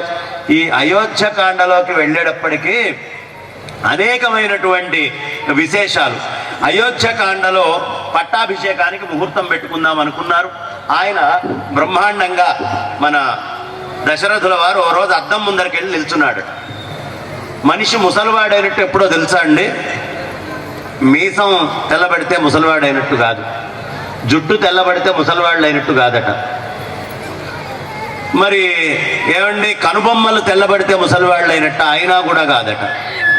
ఎప్పుడు ముసలివాడైనట్టు అంటే అద్దంలో నిల్చున్నటువంటి ఆయనకి చెవులోకి వచ్చి చెప్పడం కోసమే వచ్చిందా అన్నట్టు చెవు మీద ఉన్న వెంట్రుక తెల్లబడ్డదట. చెవు మీద ఉన్న వెంట్రుక తెల్లబడితే వాళ్ళు ముసలివాళ్ళు అయినట్టు. అప్పటిదాకా వాడి తలపులు ఈ లోకం మీద బ్రహ్మాండంగా పనిచేస్తూనే ఉంటాయి. కాబట్టి చెవుల మీద వెంట్రుక తెల్లబడేటప్పటికి ఓహో నాకు వృద్ధాప్యం వచ్చినట్టు ఉంది అని అనుకొని అప్పుడు మంత్రుల్ని సచివుల్ని అందరినీ పిలిచాడట. పిలిచి రాముడికి పట్టాభిషేకం చేయాలనుకుంటున్నాను, ముహూర్తం నిశ్చయించాలని వశిష్ఠాదులు అందరూ కూడా మంత్రులు అందరూ వచ్చారు. ఈ అందరూ వచ్చిన తర్వాత అక్కడ అందరికీ నిర్ణయం చెప్పాడట. చెప్పంగానే అబ్బా రాముడు ఎంతటి వాడండి, రాముడు ఎంత గొప్పవాడు, మాకే కష్టం ఉన్నా మా దగ్గరకు వచ్చి మాట్లాడుతూ ఉంటాడు, మా గురించి తెలుసుకుంటూ ఉంటాడు, మా విషయాలు తలుచుకుంటూ ఉంటాడు అని రాముడి గురించి గొప్పగా చెప్పారు. చెప్పేటప్పటికీ దశరథుడు అన్నారు, మీరందరూ నన్ను అవమానించడం కోసమే కదా ఇన్ని వేల సంవత్సరాల నుంచి నేను పాలన చేస్తున్నాను. రాముడికి పట్టాభిషేకం చేద్దామంటే మొహమాటానికైనా ఒక్కడైనా వద్దు మీరే ఉండండి అని అంటాడేమో అనుకుంటే ఒక్కడు కూడా అనలేదు. మిమ్మల్ని అందరినీ అంత ఏడిపించానా నేను? నాయన నువ్వు ఏడిపించడం కాదయ్యా, రాముడి గుణాలు మమ్మల్ని అంత ఆకట్టుకున్నాయి, అది రాముడి యొక్క గొప్పతనం. రామచంద్రమూర్తి ఒక్కసారి ఎవరితోటైనా మాట్లాడాడు అంటే వాళ్ళని ఇట్లా ఆకర్షితుల్ని చేయాల్సిందే. రాముణ్ణి చూసినా, రామ శబ్దాన్ని విన్నా, ఏం చేసినా. అందుకనే నిన్న మనం చెప్పుకున్నాం, కామము ప్రేమ అనేటటువంటిది రెండు. త్యాగరాయ స్వామి వారు కామించి ప్రేమ మీర నీదు కరములు బట్టుకొనువాడు సాక్షి రామనామ రసికుడు కైలాస సదనుడు సాక్షి. ఇందులో కామించి ప్రేమ మీర నీదు కరములు పట్టుకొనువాడు సాక్షి అన్నాడు. మొట్టమొదట మనం అందరం దేనికి వెళ్తామండి? రాముడి దగ్గరికి కామంతో వెళ్తాం. నా మొగుడు బాగుండాలి, నా పెళ్ళాం బాగుండాలి, నా పిల్లలు బాగుండాలి, నా ఉద్యోగం బాగుండాలి, నాకు డబ్బు రావాలి, నాకు అది కావాలి, నాకు ఈ సుఖం కావాలి, అది కావాలి, ఇది కావాలి, కామించి వెళ్తాం. కామించి ఆయన దగ్గరికి వెళ్తే ఆయనలో ఉన్నటువంటి ప్రేమ అనే గుణం ఎదుటివాడికి వచ్చేస్తుందట. ప్రేమ మీరా, అప్పుడు ప్రేమ వస్తే ఏమైంది? నా సుఖం కాదయ్యా, నాకు అవసరమైనటువంటి వాళ్ళందరూ సుఖంగా ఉండాలి అని అప్పుడు ఒక్కొక్కళ్ళ చెయ్యి పట్టుకోవడం మొదలు పెడతాట. కామించి ప్రేమ మీర, కామించడం అంటే నాకు సుఖం కావాలనుకోవడం కామించడం, నా వల్ల ఎదుటివాడికి సుఖం రావాలి అనుకోవడం ప్రేమ. కాబట్టి కామించి ఆయనతోటి కామంతో నువ్వు వెళ్ళినా ప్రేమ మీర నీదు కరములు పట్టుకొనువాడు సాక్షి. అందుకనే కృష్ణయ్య భగవద్గీతలో ఆర్తో జిజ్ఞాసురర్థార్థి జ్ఞానీచ భరతర్షభ. ఆర్తో, ఆర్తితోటి ముందు మనం వెళ్తాం, ఏదో కోరిక ఉండి వెళ్తాం. జిజ్ఞాసు అవుతాం తర్వాత, ఆయన ఏంటి అనే ఆలోచన కొంచెం వస్తుంది దేవుడి మీద. ఆ తర్వాత ఇంకో అర్థం కావాలో ఏదో అనుకుంటాం. ఆర్తో జిజ్ఞాసుర్ అర్థార్థి, ఈ మూడు అయిన తర్వాత అసలు ఈయన తప్ప ఇవన్నీ పనికిమాలినవి, వీటి గురించా ఆయన నేను అడిగేది అని జ్ఞానిగా మారతాడట. కాబట్టి ఆర్తితోటో ఏదో రూపంలో నువ్వు ముందు దేవుడి దగ్గరికి అయితే వెళ్ళు. దేవుడి దగ్గరికి కోరికతోటి వెళ్ళినా దేవుడి దగ్గరికి వెళ్ళి సహవాసం చేయడం వల్ల, గాజుల వ్యాపారం చేసేవాడితో తిరిగితే ఏమొస్తుందండి మనకి? గాజులకు సంబంధించిన వ్యాపార జ్ఞానం వస్తుంది. చీరల వ్యాపారం చేసే వాళ్ళతో వెళ్తే చీరలకు సంబంధించింది, బీడీలు చేసే వ్యాపారం బీడీలకు సంబంధించిన జ్ఞానము, వస్త్రాలు తయారు చేసేవాళ్ళు దేనికి వెళ్తే ఆ జ్ఞానం మనకు వస్తుంది. రాముడి దగ్గరికి వెళ్తే అపరిమితమైనటువంటి అజ్ఞానాన్ని నాశనం చేయగలిగే జ్ఞానం వస్తుంది. కాబట్టి నువ్వు కోరికతోటైనా దేనితోటైనా ముందు రాముడి దగ్గరికి వెళ్ళు, చప్పట్లు కొట్టాక. ఖచ్చితంగా రాముడి దగ్గరికి చేరాలండి. మనం ఏదో ఒక రూపంలో రాముడి దగ్గరికి చేరాలి. రా అనంగానే నోరు తెరుచుకుంటుంది, మా అనంగానే మూసుకుంటుంది. రా అగ్నిబీజం నోరు తెరవంగానే పాపాలన్నీ ఉరుక్కుంటూ బయటికి వెళ్ళిపోతాయి. మా అనగానే కొత్త పాపాలేవి లోపలికి పోకుండా ఉంటాయి. అందుకని రామ రామ రామ రామ అంటుంటే పాపాలు పోతాయి, కొత్త పాపాలు రాకుండా ఉంటాయి. నారాయణ మంత్రములో రా అనేటటువంటి మంత్రం జీవం. నారాయణ మంత్రంలో ఏది జీవం? రా. రా తీసేసాము నాయనాయ, లేనివాడే అయిపోతాడు. నమశివాయ మా జీవం, మా తీసేశారనుకో న శివాయ, శివుడు లేడు.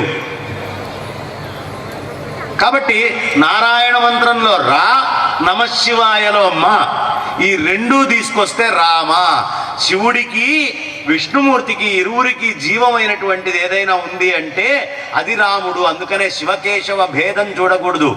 శివుడు ఎక్కువ, విష్ణుమూర్తి తక్కువ, విష్ణువు ఎక్కువ, శివుడు తక్కువ అని ఆలోచించే ప్రతివాడు భయంకరమైనటువంటి నరకాదుల్ని పొందుతాడు. వాళ్ళిరువురికి అభేదం. కాబట్టి లేని భేదాన్ని మనం ఎప్పుడూ కల్పించకూడదు. ఎప్పుడు నిరంతరము పరమేశ్వరుడు ఏం చేస్తాడమ్మా? ఏం చేస్తాడు? విష్ణుమూర్తి ఏం చేస్తాడు? చేతులారంగ శివుని పూజింపరేని. అనంత పద్మనాభస్వామి గుడికి వెళ్ళండి, ఆయన చెయ్యి ఇలా ఉంటుంది, ఆయన చేతిలో నుంచి కింద శివలింగం ఉంటుంది. ఆ శివలింగానికి ఎప్పుడు అర్చన చేస్తాడు. చేతులారంగ శివుని పూజింపరేని. ఎప్పుడు శివద్వేషం పనికిరాదు. రామచంద్రమూర్తి యుద్ధం చేసి రావణాసురుణ్ణి చంపిన తర్వాత వచ్చి రామేశ్వరంలో శివలింగ ప్రతిష్ఠ చేసి ఆ శివలింగ ప్రతిష్ఠ చేసి ఆయనే అభిషేకం చేశాడు. చేతులారంగా శివుని పూజింపరేని. మరి ఈ పరమేశ్వరుడు ఏం చేస్తున్నాడయ్యా? నోరు నొవ్వంగా హరికీర్తి నుడువరేని. శ్రీరామ రామ రామ శ్రీరామ రామ రామ శ్రీరామ రామ రామ అంటుంటాడు శివుడు ఎప్పుడు. నిరంతర రామనామ నిర్నిద్రుడు రుద్రుడు అనేది అందుకే. కాబట్టి చేతులారంగ శివుని పూజింపరేని, నోరు నొవ్వంగా హరికీర్తి నుడువరేని, దయయు సత్యము లోనుగా దలుపరేని, కలుగనేటికి తల్లుల కడుపు చేటు. తల్లి కడుపు నొప్పి తెప్పించడానికి కాకపోతే వాక్కుతోటి విష్ణువుని, కర్మేంద్రియాలతోటి పరమేశ్వరుణ్ణి, మనస్సుతోటి దయా సత్యము అనే పరబ్రహ్మతత్వాన్ని పట్టుకోనటువంటి వాడు తల్లి కడుపు నొప్పి తెప్పించడానికి తప్ప వాడు పుట్టి వృధా అని చెప్తారు. కాబట్టి ఎప్పుడూ భగవన్ నామస్మరణ చేస్తూ ఉండండి, చేస్తూ ఉండండి, చేస్తూ ఉండండి. అదే రక్షిస్తుంది, ఇంకేది రక్షించదు అని చెబుతూ పట్టాభిషేకానికి ముహూర్తం నిర్ణయించారు. నాయన నువ్వే పట్టభద్రుడు అన్నారు. వెంటనే వెళ్ళాడు. ఇక వ్రతానికి సిద్ధం చేయించండి అన్నారు. వ్రతం అక్కడ సిద్ధమవుతోంది. మంధర వచ్చింది. మంధర అనేటటువంటి ఆమె పద్మపురాణంలో దేవతలచే పంపించబడ్డటువంటి దుందుభి అనేటటువంటి అప్సరస. ఈ అప్సరస ఏం చేసిందయ్యా అంటే రామ కార్యం, దేవతల కార్యము రావణాసురుడు చావడం. దేవకార్యం పూర్తవ్వాలంటే ఈయన రాజ్యం తీసుకొని ఇక్కడ కూర్చుంటే పనులు కావు కదా. అందుకని ఆ అప్సరస ఆ విధంగా ఈమె దగ్గరకు వచ్చి కైకేయి మనస్సు మార్చాలి అని ప్రయత్నం చేసింది. కైకేయి ఆనందపడుతోంది. వ్రతానికి సిద్ధమైంది. ఊర్లో అన్ని తోరణాలు కట్టారు.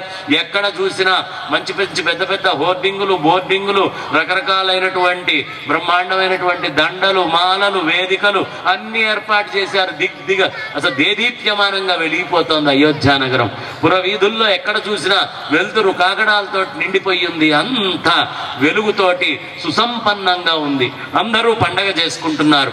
అప్పుడు కైక ఆనందపడుతూ మందర రాగానే మందరకి చెప్పింది, మందర చూసావా ఎంత అదృష్టమో, రామచంద్రమూర్తికి అద్భుతంగా పట్టాభిషేకం చేయబోతున్నారు అనేటప్పటికీ మందర అన్నీ విని, నీ మొహంలాగా ఉంది నీ తెలివితేటలు, ఏడ్చినట్టు ఉన్నాయి. ఇప్పుడు రేపు పొద్దున రాముడు రాజయ్యాడనుకో, భరతుడు సవతి కొడుకు కదా, సవతి కొడుకుని అన్యాయం చేయడానికి ఏమైనా చెయ్యొచ్చు కదా. కొడుకు మీద వాత్సల్యాన్ని తీసుకొచ్చి పెట్టింది. పెట్టంగానే ఏ తల్లి మనస్సు అయినా కొంచెం పక్కకి చెదురుతుంది. ఎందుకు? కొడుకు తర్వాతే ఏదైనా ఈ సృష్టిలో. అదొక మాట చెప్పింది. రెండో మాట ఏం చెప్పిందయ్యా అంటే ఇది పక్కన పెట్టు, రామచంద్రమూర్తి ఉండగా భరతుడు కాదు, భరతుడి సంతానం కాదు, వీళ్ళంతా సామాన్యులైపోతారు. ఇక నీకు రాచరికానికి సంబంధం లేకుండా పోతుంది. రాజమాత అనేటటువంటి హోదా నీకు ఉండదు. నీతో పాటే ఉన్నటువంటి నీ సవతి నిన్ను వేధించడం మొదలు పెడుతుంది. ఇప్పుడు నీకు బలం ఉంది కాబట్టి ఏం మాట్లాడట్లేదు. నీ సవతి నిన్ను వేధిస్తే ఎవడికి చెప్పుకుంటావు అని ఆడవాళ్ళు ఎక్కడ వ్యామోహానికి గురవుతారో ఆ మాటలన్నీ దేవకార్యం చేయడం కోసం ఈ మంథర వచ్చి చెవులో చెప్పింది.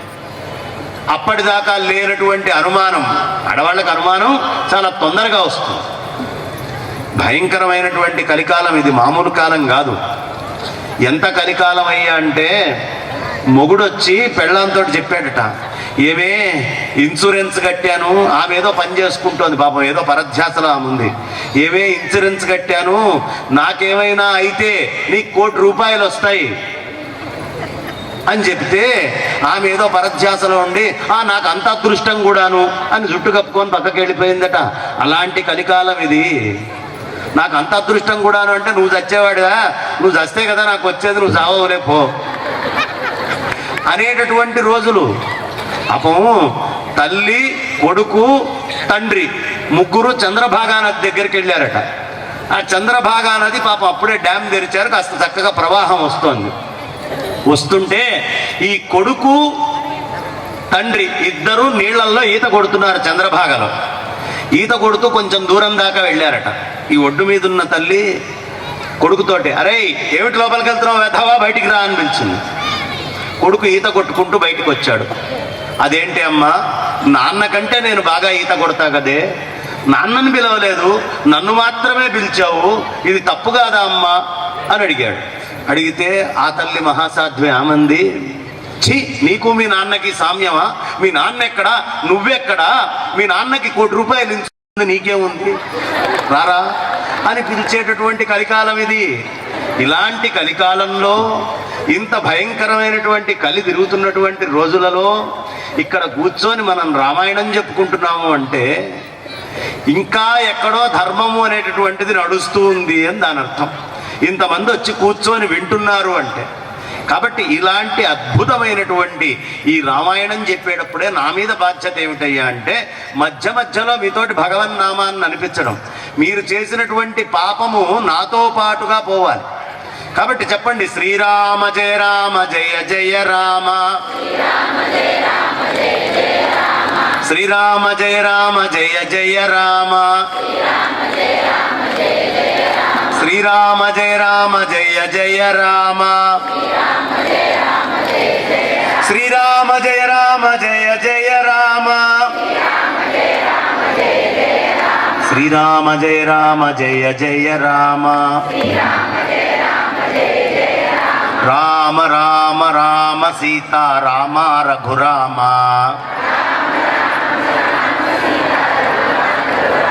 రామ రామ రామ సీతా రామ రఘురామ, రఘుకుల నందన దానవ భంజన రామ రఘురామ, बोलो राम राम राम सीता राम रघुराम,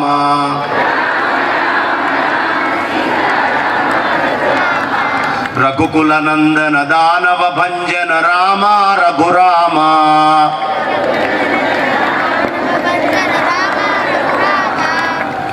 అందరూ చెప్పండి అమ్మా. చాలా అద్భుతమైనటువంటిది, చాలా అద్భుతమైనటువంటి రామనామాన్ని ఎప్పుడూ చెబుతూ ఉండండి, మర్చిపోవద్దు. ఇంట్లో ఉన్నాం, వేరే పనిలో ఉన్నాం, ఇంకో పనిలో ఉన్నాము, ఇతరమైనటువంటి దాంట్లో ఉన్నాము అనే భ్రమతోటి మాత్రం రామనామాన్ని వదిలిపెట్టకండి.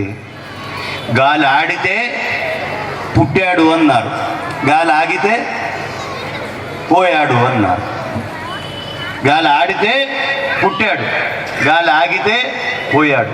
గాలి ఆగేలోపే ఎవడి నోట్లో నుంచి శబ్దం వస్తుందో వాడల్లా రామనామం చెప్పలేదు అంటే తర్వాత వాడు అరుస్తాడు. రామనామం చెప్పిన వాడు శరీరం వదిలిపెట్టాక అరవడు. రామనామము చెప్పని వాడు శరీరం వదిలిపెట్టాక అరుస్తాడటమ్మా. ఎలా అరుస్తాడయ్యా అంటే, ఆ యమదూతలు వచ్చి చచ్చెట్టు కొడుతూ ఉంటే, అప్పుడే నేను చేసుంటే బాగుండేదే, అయ్యో నేను చెయ్యలేదే, రామనామాన్ని నేను అనలేకపోయానే అని బాధపడుతూ అరుస్తూ ఏడుస్తుంటాడు. అప్పుడు అరిచింది ఉత్తమమా, ఇప్పుడు అరిచింది ఉత్తమమా? తెలివి గలవాడు ఇప్పుడే అరుస్తాడు, తెలివి తక్కువ వాడు అప్పుడు అరుస్తాడు. కాబట్టి కొద్దిపాటి సమయం కనుక మనం భగవంతుడి కోసం కొంచెం సమయం పెట్టుకొని రామనామాన్ని జపిస్తే, ప్రతిరోజు ప్రతినిత్యము కాసేపైనా కూర్చొని రామనామాన్ని చేస్తూ ఉండండి. రామనామానికి అంటు లేదు, సొంటు లేదు, ఏమీ లేదు. ఏ స్థితిలో ఉన్నా మనస్సులో రామనామాన్ని చేసుకోవచ్చు. అయ్యా స్నానం చేసి అనాలా, స్నానం చేయకుండా అనాలా, ఇది బీజాక్షరం కాదు. కానీ బీజాక్షరాల కంటే ఎక్కువగా తరింపజేయగలిగేటటువంటి మహామంత్రం ఇది. కాబట్టి దీన్ని మించినటువంటి మంత్రం లేదు. శ్రీరామ జయ రామ జయ జయ రామ, శ్రీరామ జయ రామ జయ జయ రామ, శ్రీరామ జయ రామ జయ జయ రామ. ఈ నామాన్ని మాత్రం వదిలిపెట్టద్దమ్మా. ఇన్నిసార్లు చెప్తున్నాడు, వీడికి ఏం పని పాట లేదా? ఒకసారి చెప్తే మా సోలాపూర్ ప్రజలకు అర్థం కాదని వీడికి ఏమైనా అమాయకత్వమా అంటే, కాదమ్మా, నామము చేయమని ఎన్నిసార్లు చెప్తోంది మీకు కాదు, మిమ్మల్ని అడ్డం పెట్టుకొని నాకు. మీరందరూ జ్ఞానులే, కానీ నాకు నేను గుర్తు చేసుకోవాలి కదా, మర్చిపోకుండా. నేను కొంచెం తక్కువ స్థాయి స్టూడెంట్ని కాబట్టి అన్నీ తెలిసి మీరు కింద కూర్చున్నారు, ఏమీ తెలియకపోయినా ఈ వేదిక మీదకి ఎక్కి నేను కూర్చున్నా. ఎలా అయ్యా అంటే, నిన్న వచ్చినటువంటి మా ఎమ్మెల్యే గారైనా కార్పొరేటర్ గారైనా ₹1,00,00,000 పెట్టి కారు కొన్నా డ్రైవరే ముందు కూర్చుంటాడు, ఓనర్ ఎప్పుడు వెనకే కూర్చుంటాడు. అన్నీ తెలిసి మీరు ముందు కూర్చున్నారు, ఏమీ తెలియకపోయినా ఆనందంగా తృప్తిగా పైన కూర్చున్నా. ఎప్పుడూ నామాన్ని మర్చిపోకుండా ఉండాలి. ఈ నామము అనేటటువంటి దాన్ని స్మరించుకుంటూ ఉండాలి. ఈ నామముతో తరిస్తూ ఉండాలి మనమందరం కూడా. కాబట్టి ఇది చెప్పినటువంటిది, ఈ మంత్రం నేను చెప్పింది కాదమ్మా. నేను ఒక ఉత్తరం ముక్క లాంటి వాడిని. నేనెవరిని? ఓ ఉత్తరం ముక్క లాంటి వాడిని. ఈ మంత్రం చెప్పింది ఎవరు? అనంత శ్రీ విభూషితులు, శ్రీ జగద్గురువులు, దక్షిణాంనాయ శృంగేరి శారదా పీఠాధీశ్వరులు. ఎవరు తెలుగు మాట్లాడుతున్నారో వాళ్ళందరికీ కూడా జగద్గురువులు ఎవరయ్యా? ఎవరెవరు కన్నడం మాట్లాడతారో, ఎవరు తమిళం మాట్లాడతారో, ఎవరు కేరళం మలయాళం మాట్లాడతారో ఆ ప్రాంతాలన్నిటికీ జగద్గురువు. మనందరికీ గురువు ఎవరంటే ఎవరని చెప్పాలి? శృంగేరి జగద్గురువులు. దక్షిణాది రాష్ట్రాలన్నిటికీ తెలుగులో మాట్లాడే అందరికీ గురువు ఎవరు? శృంగేరి జగద్గురువులు శ్రీ శ్రీ శ్రీ భారతీ తీర్థ మహాస్వామి వారు, శ్రీ శ్రీ శ్రీ విధుశేఖర భారతీ స్వామి వారు. ఇది శాసనంగా చెప్పబడ్డది. ఎవరైతే పరబ్రహ్మలింగం భజే పాండురంగం అని పాండురంగడి దగ్గరకు వచ్చి పాండురంగడి గురించినటువంటి తొలి కీర్తన భజన ఇవాళ మనం చెప్పగలుగుతున్నామో, ఆ మంత్రాన్ని ఇచ్చిన వారు ఎవరు? ఆదిశంకర భగవత్పాదాచార్యులు వారు. ఆ ఆదిశంకర్లు శాసనం చేశారు, వీళ్ళందరికీ గురువు ఆ పీఠము శృంగేరి పీఠం మీద కూర్చున్న వాళ్లే గురువు అని. కాబట్టి మనందరికీ గురువు ఎవరయ్యా అంటే ఆయనే గురువు. కాబట్టి అలాంటి గురువులని స్మరించుకోండి. ఆ గురువులు ఇచ్చారు ఈ మంత్రం. ఆ రోజు చక్కగా దీపారాధన చేసుకుందాం, ప్రతిష్ఠ సమయంలో దీపారాధన చేసుకుందాం. ఎల్లుండి సాయంత్రము చక్కగా మళ్ళీ దీపారాధన చేసి అనేకమైనటువంటి టపాసుల్ని పేలుద్దాం. ఢామ్ అని చప్పుడు వస్తుంది. నా అయోధ్య రామాలయం సంబంధించినటువంటి ఒక ఇటుకని పీకిన వాడు ఎవడో ఉన్నాడే, వాడు చచ్చాడు ఈ ఢాము తోటి. ఆ పక్కన ఇంకో ఢామ్ అని చప్పుడు వస్తుంది. అదిగో దాన్ని ఆపిన ఈ మూర్ఖుడు చచ్చాడు అని వాళ్ళందరూ చచ్చాక మళ్ళీ రామాలయం తిరిగి వస్తోంది, నా రాముడు తిరిగి పునఃప్రతిష్ఠితుడవుతున్నాడు అని ఆనందంగా మనం అందరం టపాసులు పేల్చుకుందాం. మోడీ గారు మనందరికీ సందేశం ఇచ్చారు, చక్కగా రాముణ్ణి పెట్టండి, బ్రహ్మాండంగా టపాసులు పేల్చండి అన్నారా లేదా? అందరం పేలుద్దాం. ఇదే అనంత శ్రీ విభూషితులైనటువంటి దక్షిణాంనాయ శ్రీ శారదా పీఠాధీశ్వరులైన విధుశేఖర భారతీ స్వామి వారు కూడా చెప్పి, దాంతో పాటు ఈ మంత్రాన్ని కూడా చేయమన్నారు. ఏ మంత్రము? శ్రీరామ జయ రామ జయ జయ రామ అనండి ఒక్కసారి. ఇది ఎందుకు చెప్తున్నారండి ఇప్పుడు అంటే, మంథర వచ్చి చెప్పిన తర్వాత నా రాముడు వనాలకు వెళ్తున్నాడు అంటే ఒక్కసారి మనం అందరం రామనామం చేసుకుంటే ఆ దోషం పోతుంది కదండి. గురువుల పేర్లు, పెద్దల పేర్లు, మహాత్ముల పేర్లు ఎవరివైనా తలుచుకున్నప్పుడు చెవు పట్టుకోవాలి అనేది శాస్త్రం. పెద్దల పేరు చెప్పినప్పుడు కూడా చెవులు పట్టుకోవాలి. తర్వాత ఈ ప్రాంతంలో చాలా గొప్ప అలవాటు ఒకటి చూశాను. పెద్దలు ఎవరైనా కనిపిస్తే కాళ్ళకి దండం పెట్టడం. కానీ ఇందులోనే ఒక దుర్గుణం కూడా చూశాను. చాలామంది ఒక చేత్తోటి దండం పెడుతూ ఉన్నారు. ఎప్పుడూ పెద్దలకి ఒక్క చేత్తోటి నమస్కారం చేయకూడదు. ధర్మశాస్త్రం చెప్తుంది ఏకహస్తాభివాదం ఆయుక్షీణం. ఒక చేత్తోటి దండం పెడితే ఆయుక్షీణమట. రెండు చేతుల్ని తీసుకొని వెళ్తేనే ఆ ముందర ఉన్నటువంటి శక్తిని మనం గ్రోలగలుగుతాం. అందుకని పెద్దలు కనిపించినప్పుడు రెండు చేతులతో నమస్కారం చేయటము అనేటటువంటి సంప్రదాయాన్ని మనం మర్చిపోకూడదు అని చెబుతూ మనకి స్వామివారు ఇచ్చినటువంటి మంత్రాన్ని నేను ఒక ఉత్తరం ముక్కలాగా మీకు అందించాను. మీరందరూ కూడా జగద్గురువులే మీకు ఈ మంత్రాన్ని చెప్పినట్టుగా భావించి మర్చిపోకుండా ఈ నామాన్ని ప్రతిష్ట జరిగేటటువంటి సమయంలో అప్పటిదాకా ఎవరెంత చేయగలరో అంత చేయండి. ఈ మధ్యలో మరి ఎల్లుండి నేనుండను కదా, నాకు కూడా స్వార్థం ఉంటుంది కదా. మా ఊళ్ళో నేను చక్కగా రథం మీద విగ్రహాలు పెట్టుకొని ఊరేగించి బ్రహ్మాండంగా అంతా తిరిగి మా టీవీ ఛానల్స్లో అన్నిట్లో కనిపించి గుడివాడ దగ్గరికి వెళ్ళి అక్కడ ఒక 3,000 మంది నుంచి 5,000 మంది జనము నిండి ఉన్న దగ్గరికి వెళ్ళి అక్కడ టపాసులు గేల్చి అక్కడ ఉపన్యాసం చెప్పి అక్కడ ఆనందించబోతున్నా. కానీ ఓ లోటు ఉంటుంది. అయ్యో షోలాపూర్లో ఇది నేను చూడలేదే అనే లోటు నాకు ఉంటుంది కదమ్మా. కాబట్టి దయ ఉంచి నేను మీ అందరినీ ఈ 3 రోజులు ఉపన్యాసం చెప్పినప్పుడు ఏదో కోరిక కోరే భాగ్యం నాకు కూడా ఉంటుంది కదా. గురువుకి ఓ దక్షిణ ఇవ్వాలి. ఉపన్యాసం చెప్పినటువంటి వాడికి దక్షిణ ఇవ్వకుండా గనక మీరు ఉపన్యాసం వింటే దానికి ఒక కథ ఉంది, మళ్ళీ అది చెప్తే భయపడతారు. కాబట్టి పెద్ద కథ అది. ఏమండి, ఏకచక్రపురంలో బకాసురుడు ఆ ఊరు మీదే పడి ఎందుకు తిన్నాడండి జనాన్ని? ఇన్ని ఊళ్ళు ఉన్నాయి కదా, వేరే ఊళ్ళో తినచ్చు కదా అంటే పాపం బకాసురుడు పూర్వజన్మలో ఈ పండితుడట, మహాపండితుడు. ఈ పండితుడు ఏం చేశాడయ్యా, సంవత్సరం పాటు ఆ ఊళ్ళో చక్కగా భారతాన్ని రామాయణాన్ని చెప్పాడట, పురాణాలు చెప్పాడట. ఈ పురాణాలన్నీ విన్నారు కానీ ఎవ్వరూ ₹1 ఇవ్వలేదు. ఆకలితోటి చచ్చిపోయాడు. గురుదక్షిణ ఇవ్వలేదు, చచ్చిపోయాడు. చచ్చిపోయినటువంటి వాడు ఆకలితో ఆత్మహత్యలాగా పోయాడు. కాబట్టి బ్రహ్మరాక్షసుడై ఆ ఊరి మీదే పడి వాళ్ళని తింటం మొదలుపెట్టాడయ్యా అని చెప్పారు. కాబట్టి నాకు గురుదక్షిణ అంటే డబ్బులొద్దు, నేను మీ నుంచి డబ్బేమి ఆశించట్లా, 5 పైసలు కూడా. మరి నాకు కూడా గురుదక్షిణ ఇవ్వాలి కదా.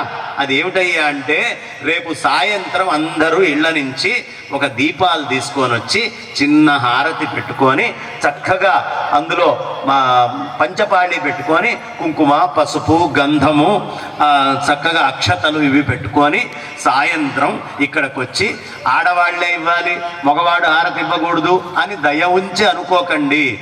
నేను చెప్పిన కథ విన్న ప్రతి ఒక్కళ్ళు హారతి ఇవ్వాల్సిందే. అర్థమైందమ్మా? అందరూ హారతి తెచ్చుకొని, అదిగో అక్కడ ఉన్నటువంటి రామచంద్రమూర్తి ఉన్నాడే, ఈ రాముడికి రేపు నువ్వు ప్రతిష్ట కాబోతున్నావు కదయ్యా, మా ఊళ్ళో తొందరపడి ఒక కోయిల ముందే కూర్చింది, నువ్వు వస్తున్నావని వాళ్లే దీపం పండగ చేసుకుంటున్నావయ్యా, మేము ప్రపంచం అందరికంటే ఒక అడుగు ముందున్నాము అని చెప్పి మనము రేపు సాయంత్రం ఉత్సవం చేసుకున్నాం, ఎల్లుండి సాయంత్రం కూడా ఉత్సవం చేసుకున్నాం.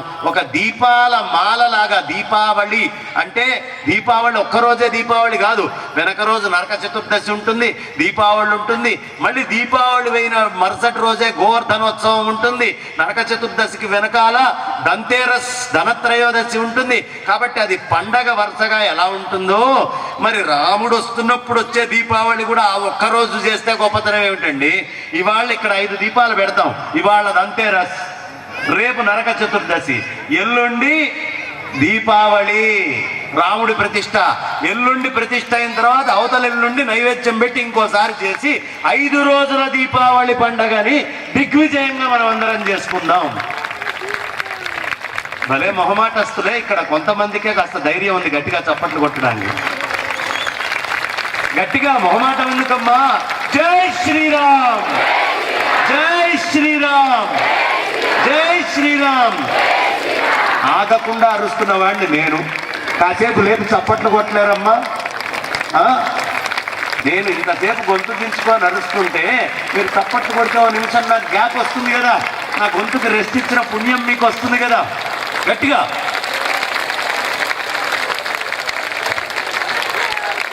జై శ్రీరామ్ అని చెబుతూ చక్కగా మనం అందరం రేపు దీపాలు తీసుకొచ్చుకుందాం, ముందుగా చేసుకుందాం. పసిపిల్లలు, పెద్దవాళ్ళు, చిన్నవాళ్ళు, ఆడవాళ్ళు, మగవాళ్ళు, వృద్ధులు, ఏం తేడా లేదమ్మా. మనిషి అయి పుట్టావా, గాలి పీలుస్తున్నావా, దీపారాధన తెచ్చుకో, వెలిగించుకో. నీ మీద నీకు అనుమానం ఉందా, దీపం తెచ్చుకో. జడమైతే దీపం వద్దు, చైతన్యం అయితే దీపం తెచ్చుకుందాం అని చెబుతూ చక్కటి కార్యక్రమం అమ్మ. అందరూ చెప్పండి, శ్రీరామ జయ రామ జయ జయ రామ అంటూ ఉండండి.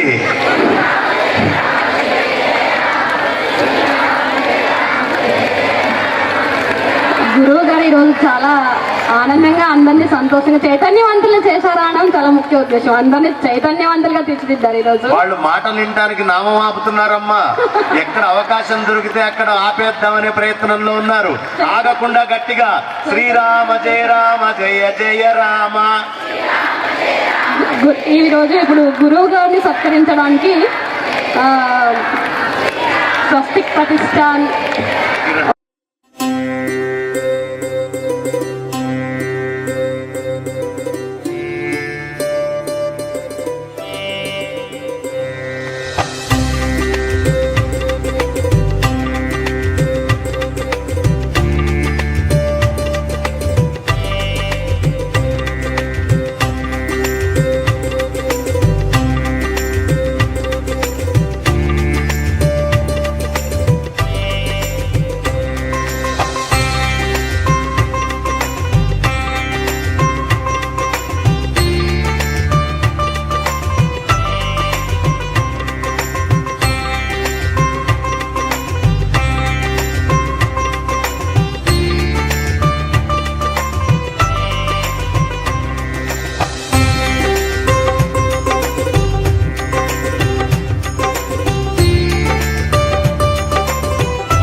మధ్యలో కాస్త గ్యాప్ ఇచ్చా, సందు దొరికితే పారిపోతున్నారుగా. ఏమ్మా బ్రహ్మాండంగా. ఎందుకంటే చెప్పి చెప్పి చెప్పి బాగా వేడి చేస్తుంది. వేడి చేసిన వాడికి ఏమవుతుంది, ఒక మైకు 2 మైకుల్లాగా, ఒక్క ప్రేక్షకుడు 2 ప్రేక్షకుల్లాగా, ఒక్క వాటర్ బాటిల్ 2 బాటిల్స్ లాగా, ఏ ఒకటి 2గా కనిపిస్తున్నాయి. ఎందుకు వరుస పెట్టి నేను బాగా అన్ని చోట్ల ఉపన్యాసాలు చెప్పి చెప్పి రావడంతో. సరే ఎందుకైనా మంచిది కాస్త డాక్టర్కి చూపించుకుందామని డాక్టర్ దగ్గరికి వెళ్ళా. ఆగకుండా ఉపన్యాసాలు బిజీ, హడావిడి మొత్తం చెప్పడం, కాస్త గొంతు కూడా పోయింది, గ్యాప్ ఇద్దాము, ఒక్కోటి 2గా కనిపిస్తున్నాయి. నేను ఆగా. డాక్టర్ దగ్గరికి పోతే ఆ డాక్టర్ నాకంటే బిజీగా ఉన్నాడు. 1.5 సేపు పేషెంట్లను చూశాక నా టర్న్ వచ్చింది. డాక్టర్ దగ్గరికి పోయి కూర్చున్నా. ఆ డాక్టర్ దగ్గరికి పోగానే, అయ్యా నాకు బాగా వేడి చేసింది, ఒక మైకు 2 మైకులుగా, ఒక ప్రేక్షకుడు 2 ప్రేక్షకులుగా, ఒక మైక్ ఆపరేట్ చేసే ఆయన 2 మైక్ ఆపరేట్ చేసేవాళ్ళలా, ఒక కెమెరా 2 కెమెరాలుగా కనిపిస్తోంది, కొంచెం ఏదైనా మందిస్తారా అంటే, ఆయన నాకంటే బిజీ కదా, ఈ ఒక్క విషయం చెప్పడానికి 4 వచ్చారా అన్నాడు. వెళ్ళింది నేను ఒకడినే. అంటే ఎలా ఉంటుందయ్యా అంటే, నాకే వేడి చేసి నేను ఎప్పుడు ఆపుదామా అని పైన కూర్చొని నేను ఆలోచిస్తే, నాకంటే వేడి చేసి ముందెళ్దామని మీరు చూస్తున్నారు. ఏమా కాబట్టి చక్కగా మందర వచ్చి రకరకాల బోధలు చేసింది. ఈ బోధలు చేసేటప్పటికీ ఆమె మనస్సు మారింది. దశరథుడికి ఆవిడ అలకపాన్పు దగ్గరికి వెళ్ళింది. దశరథుడికి పిలుపు వెళ్ళింది. గట్టిగా ఆవిడ ఒకటే అడిగింది, అయ్యా దశరథ, నాకు ఒకప్పుడు 2 వరాలు ఇస్తాను అని చెప్పావు, ఆ 2 వరాలు ఇవ్వాల్సిన సమయం ఆసన్నమైంది, అడుగు, నీకేం కావాలంటే అది ఇస్తా అన్నాడు. ఇచ్చిన మాట తప్పకూడదు కదా, తప్పవు కదా, అది మా వంశములోనే లేదు. సరే, మొదటిది ఏమిటయ్యా, రామచంద్రమూర్తిని 14 ఏళ్ళు వనవాసానికి పంపించాడు. అలాగే భరతుణ్ణి ఈ అయోధ్యకి పట్టాభిషిక్తుణ్ణి చేయాలి అని 2 కోరింది. దీనికంటే నా ప్రాణాలు కోరినా సరిపోయేది, నా ప్రాణాలు కోరినా సరిపోయేది, ఇంత దారుణమైన కోరిక కోరతావా? దీనికి అనేక కారణాలు ఉన్నాయండి. ఆయనకి ఇచ్చినటువంటి ముని శాపాలున్నాయి. ఆ ముని శాప ప్రభావం వల్ల ఆఖరి క్షణంలో వృద్ధాప్యంలో ఉన్న తల్లిదండ్రుల దగ్గర ఉండే శ్రవణ కుమారుణ్ణి బాణముతోటి కొట్టడం వల్ల ఆ పాపము నిమిత్తము నీ చివర మరణావస్థలో నీ పుత్రుడు నీ దగ్గర ఉండడు అని ఓ మాట ఉంది. అలాగే పరశురాముడు మొత్తము భూమి మీద ఉన్న రాజులందరినీ చంపుదాం అనుకున్నాడు. మరి అందరినీ చంపుదాం అనుకున్నప్పుడు దశరథుడు 60,000 సంవత్సరాలు రాజ్యం వెళ్ళాడు, ఆయన కూడా రాజే కదా, ఆయన్ని ఎందుకు చంపలేదండి అనే ప్రశ్న రావచ్చు. పరశురాముడికి ఒక ప్రతిజ్ఞ ఉంది, ఎవడికి పెళ్ళవుతుందో, పెళ్ళై 16 రోజుల పండగ పూర్తి కాదో వాడిని ఒక్కడిని చంపడట. పరశురాముడు యుద్ధం చేయడానికి రావడం, ఈయన ఎవరో ఒకదాన్ని చూసుకోవడం, పెళ్లి చేసుకునేవాడట దశరథుడు. అట్లా 360 మంది పైన పెళ్లిళ్ళు చేసుకున్నాడు. వెంటనే ఇక 366సారి పరశురాముడు వచ్చి, అరే ఇక నేను నిన్ను చంపక్కర్లేదురా, నువ్వు కట్టుకున్న 365లో ఎవరితో అయితే నిన్ను చంపుతుంది పో అన్నాడు. అన్నట్టుగానే ఆయన అన్నంత పని ఇక్కడ జరిగింది. వెంటనే ఆమె హతాశుడైపోయాడు, ఏం చేయాలో అర్థం కాలేదు. ఈ విషయము రామచంద్రమూర్తి దాకా చేరింది మంత్రుల ద్వారా. అప్పుడు రామచంద్రమూర్తి పట్టాభిషేకం అన్నప్పుడు ఎలా నవ్వాడో అప్పుడు కూడా అలాగే చిరుమందహాసం పెట్టి ఆ కట్టిన వల్కలాలతో ఆ కౌసల్య దగ్గరికి వెళ్ళి నమస్కరించి ఆయన బయలుదేరి చిత్రకూటానికి వెళ్ళడానికి ప్రయాణం మొదలుపెట్టాడు. కథలో ఇంకా చాలా ఘట్టాలు ఉంటాయి, కానీ 3 రోజుల్లో చెప్పుకుంటూ వెళ్ళటం అంటే రామ కథ అని రాసేశారు అందులో. రామ్ కథ అంటే రామ్ కథ చెప్పాల్సిందే నేను. కాబట్టి రామకథలో రావాలి అంటే స్థాళీపులాకంగా అటు అటు చెప్పుకుంటూ అడుగులు వేసుకుంటూ మనం అందరం ముందరికి వెళ్దాము. చక్కగా ఆ అమ్మవారు వెళ్ళిపోవడానికి అన్ని సిద్ధమైనాయి. పలకలాలు కట్టుకున్నాడు రామచంద్రమూర్తి, ధనస్సు తీసుకున్నాడు, ఒక్కడే వెళ్ళిపోవడానికి సిద్ధమయ్యాడు. వెంటనే సీతా అమ్మవారు ఉండి, ఏమిటయ్యా ఏంటనుకుంటున్నావు? మా నాన్న నీకు ఆ రోజు చెప్పాడు కదా, ఛాయేవానుగతాతవా, ఛాయలాగా నీ వెంటే నేను ఉంటాను అని చెప్పాడు కదా, నన్ను వదిలిపెట్టి వెళ్ళిపోదామని నువ్వు ఎలా అనుకుంటున్నావు? లేదు, నువ్వు సుఖంగా అయోధ్యలో అయినా ఉండు, లేదా మీ నాన్నగారి దగ్గరికి వెళ్ళి అక్కడైనా ఉండు అంటే ఆమెకు ఒళ్ళు మండి, ఇదేమైనా నాటకాల్లో నటుడు పెళ్ళాన్ని వదిలిపెట్టి వెళ్ళిపోవటం, నటరైపోగానే పెళ్ళాన్ని వదిలిపెట్టి వాడింటికి వాడు నటించిన అమ్మాయి నటించిన దగ్గరికి వెళ్ళిపోతుంది కదా, అట్లా వదిలిపెట్టడం అనుకుంటున్నావా? మా నాన్న జనకుడికి జామాత స్త్రీయౌ పురుష విగ్రహ, మగవాడి రూపంలో ఉన్న ఆడపిల్లని తీసుకొచ్చి నాకు పెళ్లి చేశాడు అంది. ఎంత పెద్ద మాట అండి! స్త్రీయౌ పురుష విగ్రహ, నువ్వు ఆడా మగవాడి అయి ఉండి పెళ్ళాన్ని వదిలిపెట్టిపోతా అంటావేమిటి? నువ్వే కష్టపడితే నేను అదే. పాపం పిచ్చి తల్లి సీతాదేవి అమాయకురాలు కాబట్టి నువ్వు ఎటుపోతే అటు వస్తాను అని ఉంది.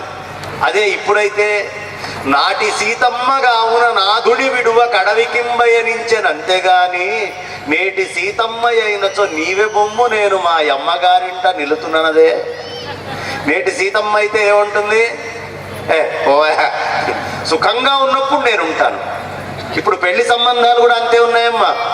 పెళ్లి కాకముందే మీ ఆస్తి కాగితాలు మాకు తెచ్చి చూపించండి, అప్పులు ఏమన్నా ఉన్నాయో లేవో చూస్తాం, ఇంకా ఇన్స్టాల్మెంట్స్ ఉన్నాయో లేవో. అత్తామామ ఉంటారా? అత్తామామ ఉంటే పిల్లనియ్యం, అత్తామామ ఉంటే పిల్లనియ్యం అంటున్నారమ్మా ఇప్పుడు. అబ్బో పెద్ద ఫ్యాషన్ ఇప్పుడు అత్తామామ ఉంటే పిల్లనివ్వడం. అరే పిచ్చివాడా, మీ నాన్న సంపాదించిన డబ్బు నీకు కావాలంటోంది. అత్తామామ ఉంటే ఆమె సుఖాలకు అడ్డొస్తుంది కాబట్టి వాళ్ళొద్దు నువ్వు కావాలంటుంది. రేపు ఆమె సుఖానికి నువ్వు అడ్డొచ్చావు అనుకో, వీడు కూడా పోతే బాగుండు అనుకుంటుంది. అంతకాడికి ఆ పెళ్ళి ఎందుకు? నువ్వు ఆ పెళ్లి కట్టుకుండేది ఎందుకు? అత్తమామలు అనేటటువంటిది ఒక బాధ్యత, చాలా గొప్ప విషయం. అది చాలా జాగ్రత్తగా చూసుకోవాలి. పెద్దలైనటువంటి వాళ్ళని, తల్లిదండ్రుల్ని, అత్తగారులని చూడడం అనేటటువంటిది ఒక బాధ్యత. ఎందుకు? నువ్వు ముసల్దాని అవుతావు, నీకు సెక్యూరిటీ ఏమిటప్పుడు? నీకు కూడా సెక్యూరిటీ కావాలి కదా. పైపెచ్చు ఇంట్లో పెద్దవాళ్ళు ఉంటే ఓ సింహం కూర్చున్నట్టు ఉంటుంది, నీ ఇష్టం వచ్చినట్టు బయట తిరగగలుగుతావు. వాళ్ళు అక్కర్లేదు అనుకుంటే నీ వృద్ధాప్యం వచ్చిన నాడు నీ పరిస్థితి దుర్లభము, దుర్మార్గము, దుర్భరంగా తయారవుతుంది. అబ్బే నేను అంతకాలం బతకనండి, నేను అంతదాకా ఉండను అని ప్రతివాడు స్టైల్గా వయసులో ఉన్నప్పుడు మాట అనేవాడే. చూస్తూ చూస్తూ చచ్చేవాడు ఎవడు కనిపించట్లా. ఆఖరికి జటిలో ముండి లుంచిత కేశ కాషాయాంబర బహుకృత వేష పశ్యన్నపి చ అపశ్యతి మూఢో ఉదర నిమిత్తో బహుకృత వేష. వృద్ధాప్యం వచ్చినా బతకడం కోసం ఏదో పని చేస్తూనే ఉంటాడు. అంగం గళితం, చేతులు ఇట్లా ఊగిపోతూ ఉంటాయి, అంగాలన్నీ ఇట్లా వణుకుతూ ఉంటాయి. ఫలితం ముండం దశన విహీనం జాతం తుండం, జుట్టంతా తెల్లగా అయిపోతుంది, నోట్లో ఉన్న పళ్ళు ఊడిపోతాయి. వృద్ధోయాతి గృహీత్వా దండం, ముసలివాడై చేతిలో దండం వచ్చి ఊపుకుంటూ ఉంటాడు. స్తదపిన ముంచత్యాశాపిండం, ఇన్ని జరిగినా కూడా ఆశ అనేది ఉంటుంది. అబ్బా నాకు ఇంకా ఇది ఉంటే బాగుండు, అది వస్తే బాగుండు, నాకు ఈ శక్తి వస్తే ఈ పని చేసి ఉండేవాడిని, రకరకాలుగా ఆలోచిస్తూ ఉంటాడు. మనిషికి ఆశ అనేది ఎప్పుడు ఉంటుంది, ఎవడు పోడు. కాబట్టి నువ్వు వయసులో ఉన్నప్పుడు అహంకరించావా, వయోమదంతో నీ ఇష్టం వచ్చినట్టు మాట్లాడావా, నీ వృద్ధాప్యంలో ఎందుకు? మల్లె చెట్టు విత్తనాలు వేసి వేప చెట్టు రమ్మంటే వస్తుందా? వేప చెట్టు విత్తనాలు వేసి నాకు అద్భుతమైనటువంటి యాపిల్ పండు చెట్లు రావాలండి అంటే వస్తాయా? రావు. నువ్వే విత్తనాలు వేస్తావో అవే చెట్లు వస్తాయి. నీ ఆలోచన విధానం ఎలా ఉందో నీకు అలాంటి ఫలితమే జీవితంలో లభిస్తుంది. పెద్దవాళ్ళని ఆదరించకుండా, చూడకుండా దుర్మార్గంగా ఉండే ప్రతి ఒక్కళ్ళు అనుభవించి తీరుతారు. వృద్ధాప్యం వాళ్ళకు కూడా వస్తుంది. కాబట్టి ఇంకొక కారణం చెప్తాను. ముసలోడు 80 ఏళ్ళు వచ్చింది, చస్తే బోధ ఇంకా ఎందుకు బతికుండడం అని అనుకుంటూ ఉంటారు. అలా అనుకోవడం చాలా తప్పమ్మా, చాలా తప్పు. రామచంద్రమూర్తిని చూసి నేర్చుకోవాల్సింది తల్లిదండ్రుల్ని ఎలా గౌరవించడమో. దీనికి ఒక కారణం చెప్తాను. నువ్వు నీ ఫ్రెండు కలిసి ప్రదక్షిణం చేయడానికి వెళ్ళారు. నీ ఫ్రెండు 80 ప్రదక్షిణాలు పూర్తి చేసింది, నువ్వు 40 ప్రదక్షిణాలు పూర్తి చేసావు. దాని 80 ప్రదక్షిణాలు పూర్తి కాగానే అది వెళ్ళిపోతే బాగుండు అని ఎవరు అనుకోరే. తోడు ఉండాలి అని కోరుకుంటారా, కోరుకోరా? అక్కడ ఎలా కోరుకుంటున్నావో ఈ గొప్పదైనటువంటి భూమాత ఒడిలో మనమందరం కూర్చొని ఉన్నాం. 80 ఏళ్ళు వచ్చి 90 ఏళ్ళు వచ్చిన మనిషి ఉన్నాడు అంటే ఈ భూమి మీద కూర్చొని సూర్యుడి చుట్టూ వాళ్ళు 90 ప్రదక్షిణాలు పూర్తి చేశారు. పిల్ల కాకివి నువ్వు 20, 15, 30, 40 ప్రదక్షిణాలు పూర్తి చేసావు. వాళ్ళు 100 ప్రదక్షిణాలు పూర్తి చేస్తే నీకు మానసిక ధైర్యం వచ్చి నువ్వు కూడా 100 ప్రదక్షిణాలు పూర్తి చేయగలుగుతావు. ఈ భూమాత సూర్యుడి చుట్టూ నిన్ను కూడా ప్రదక్షిణాలు చేయిస్తుంది.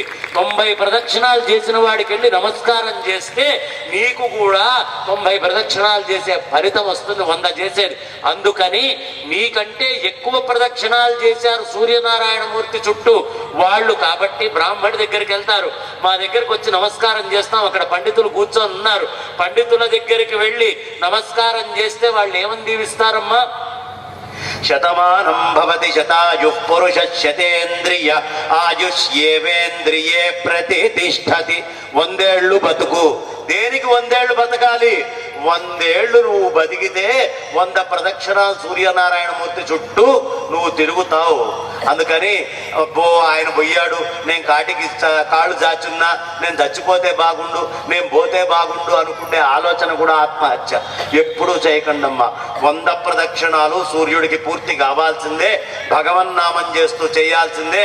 ఇలా రామాయణ భారత భాగవతాలని వింటూ ఆ సూర్యనారాయణమూర్తి చుట్టూ ఈ భూమాత యొక్క అనుగ్రహంతో 100 ప్రదక్షిణాలు సీతామాతని అనుగ్రహంగా చేసుకొని ఏ తల్లి తండ్రి ఈ భూమి మీద కూర్చుంటాడో వాళ్ళందరూ రామచంద్రమూర్తి రఘువంశానికి చెందినటువంటి పరమాత్మ స్వరూపుడైనటువంటి రాముడి చుట్టూ 100 ప్రదక్షిణాలు చేస్తాడు ఈ రామాయణాన్ని చదువుకుంటూ అనే విషయాన్ని గుర్తుంచుకొని సీతని ఆచ్ఛాదన చేసుకొని రామ దర్శనం చేయండి. ఇది నిజమైనటువంటి కళ్యాణం, ఇదే సీతారామ కళ్యాణం అని చెబుతూ భూమాతని చూసినప్పుడల్లా సీత గుర్తు రావాలి. సూర్యనారాయణ మూర్తిని ఉదయం సంధ్య సాయం సంధ్యలో చూసినప్పుడల్లా రఘువంశానికి చెందిన రామచంద్రమూర్తి గుర్తు రావాలి. ఈ సీతారాముల ఐక్యత నీ మనస్సు ద్వారా జరగాలి. ఈ మనస్సు ఎలా ఉండాలయ్యా? భూమి మీద పొద్దు తిరుగుడు పువ్వులాగా ఉండాలి. పొద్దు తిరుగుడు పువ్వు ఏం చేస్తుంది? సూర్యుడు ఎటుంటే అటు తిరుగుతుంది. సూర్యుడు సన్ఫ్లవర్ ఏం చేస్తుంది? సూర్యుడు ఎటువైపు ఉంటే అటు తిరుగుతుంది. అలా రఘువరుడి యందు రాముడు ఎటున్నాడో నా మనస్సు ఎప్పుడు అటు తిరుగుతూ ఉండుగాక అని ఎప్పుడూ మనం ప్రార్థన చేస్తూ ఉండాలి. కాబట్టి ఆమె వచ్చి ఒకటే మాట అంది, స్త్రీయౌ పురుష విగ్రహ అంది. అంటే సీతమ్మ అంత మాట అంటుందా అండి? తప్పు కాదు. మొగుణ్ణి పట్టుకొని నువ్వు మగవాడి రూపంలో ఉన్న ఆడదానివని తెలియక మా నాన్న నీకు ఇచ్చి పెళ్లి చేశాడు. మీ అందరికీ ఇందులో దోషం కనిపిస్తుంది. కానీ ఆ తల్లి అన్న మాట ఏమిటో తెలుసా? నువ్వు అత్తగారింట్లో ఉండు, అడవుల్లో కష్టపడతావు, లేదా నువ్వు మీ అమ్మగారింటికి వెళ్ళు, అడవుల్లో కష్టపడతావు అని కష్టాన్ని గురించి ఆలోచించేది ఎవరు? తల్లి. తల్లి స్త్రీ కదా. నువ్వు తల్లి మనస్సుతో ఉండవయ్యా. ఉన్నావెందుకయ్యా? భర్త మనస్సుతోటి ఉండు, నీతో పాటు కష్టపడేట్టు ఉండు. స్త్రీయౌ పురుష విగ్రహ. అందుకని ఆ అద్భుతమైనటువంటి మాటలో ఉన్న అర్థం ఏమిటయ్యా అంటే, నన్ను తల్లి యొక్క ఆదరణతోటి చూడకు, భర్తగా కొంచెం కాఠిన్యంగా ఉండు. కఠినత్వం ఇది అనుభవిస్తే అనుభవించింది. ఇది మేమిద్దరం కలిసి చేసే ధర్మములో సహధర్మచారి ధర్మం చేయడంలో ఆమె కూడా కష్టపడాలి అనే భావనతో చూడు. తండ్రిలాగా కూర్చొని ఇది సుఖపడాలి, ఇది ఇక్కడ ఉండాలి, అక్కడ ఉండాలని ఆలోచించకయ్యా అనే మాట అక్కడ చెప్తారు మనకి. కాబట్టి చక్కగా ఆ మాటలు చెప్పేటప్పటికి చివరికి ఒప్పుకున్నాడు. లక్ష్మణుణ్ణి కూడా పంపించింది ఊర్మిళ అమ్మవారు. నేను ఇందాకే చెప్పుకున్నాం, అయోధ్య గుర్తొస్తే అరణ్యములో అరణ్యమే అయోధ్య అనుకో. అక్కడ వెళ్ళినటువంటి అరణ్యకాండంతా అయోధ్య కిందే భావించు. రాముడు ఎక్కడుంటే అదే అయోధ్య. రాముడు ఎక్కడ ఉంటే దశరథుడు గుర్తొస్తే రాముడే దశరథుడు. సీత ఎక్కడ ఉంటే సీతమ్మ ఎక్కడ గుర్తొస్తే అక్కడే నేనున్నాను అనే విషయాన్ని గుర్తుంచుకో అనే బోధ చేసి వాళ్ళని పంపిస్తారు. వెంటనే చక్కగా ఆ ఇరువురు ముగ్గురు కలిసి ప్రశాంతంగా ప్రయాణం చేశారు. ఆ ప్రయాణం చేసేటప్పుడు వెనకాల మంది అందరూ కూడా చాలా దూరం దాకా వీళ్ళ వెంట రావడం జరిగింది. చిత్రకూట ప్రాంతానికి చేరారు. అక్కడికి వెళ్ళాక గుహుడు కనిపించాడమ్మా. ఈ గుహుడు ఎంతటి మహానుభావుడయ్యా అంటే, మనము రామాయణాలన్నీ కూడా మనం వాల్మీకి రామాయణం అవి ఇవి చదువుతాం, కానీ నామదేవ్ గారు రాశారమ్మా భావార్థ రామాయణం అని ఉంటుంది. ఎంత గొప్పగా ఉంటుందో ఆ భావార్థ రామాయణం. చదువుతున్న కొద్దీ భావాలు ఉప్పొంగి ఉప్పొంగి ఉప్పొంగి లోపల నుంచి వస్తాయి. ఈయన లోపలికి వెళ్ళేటప్పటికీ ఆ అద్భుతంగా కాళ్ళు గడుగుతాడు. ఎందుకు గడుగుతాడయ్యా గుహుడు, కేవటుడు ఎందుకు గడుగుతున్నాడు కాళ్ళు అంటే, నాయన ఆ వచ్చేటటువంటి మిథిలకు వెళ్లే దారిలో ఆమె కాలు తాకంగానే ఆ గౌతముడి యొక్క భార్య అయిన అహల్య రాయి స్త్రీగా మారిందట. నా పడవ ఆడదిగా మారితే నా బతుకు అదేనయ్యా, నా బతుకు నా పొట్ట మీద కొడతావేమో, కాళ్ళు కడిగేసి తీసుకెళ్తానయ్యా అని కాళ్ళు కడిగాడు. కడిగిన తర్వాత రామచంద్రమూర్తి, సీతామ్మవారు, లక్ష్మణుడు అక్కడికి వెళ్ళాక ఈయన దగ్గర భావార్థ రామాయణంలో చెప్తాడమ్మా, ఉన్నట్టుండి గంగా అమ్మవారు ప్రత్యక్షమైంది. గంగా అమ్మవారు ప్రత్యక్షమైంది. ప్రత్యక్షమై చాలా ఆనంద భాష్పాలని కంటెంబడి తీసుకొస్తోందట ఆ తల్లి.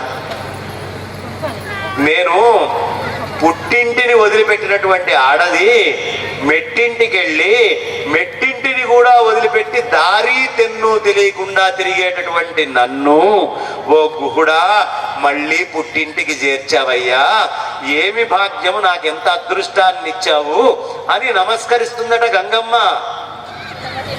ఎంత గొప్ప మాట చూడండి ఇది. పుట్టింటికి ఎక్కడ పుట్టింది గంగా?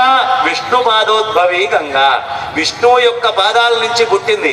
వామనవతారంలో గాయత్రి మంత్రము యొక్క అర్థమంతా కూడా వామనవతార చరిత్ర.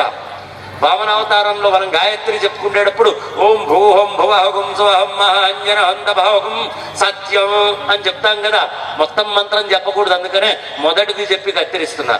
ఆ ఓం భూహం భువహం స్వహం మహాంజన హంతభ ఏం చేశాడు ఈ వామనుడు?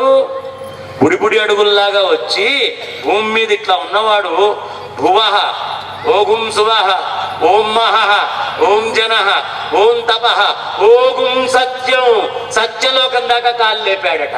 ఆ లేపినటువంటి సత్యలోకంలో ఆయన పాదము నుంచి గంగా అమ్మవారు ఉద్భవించింది.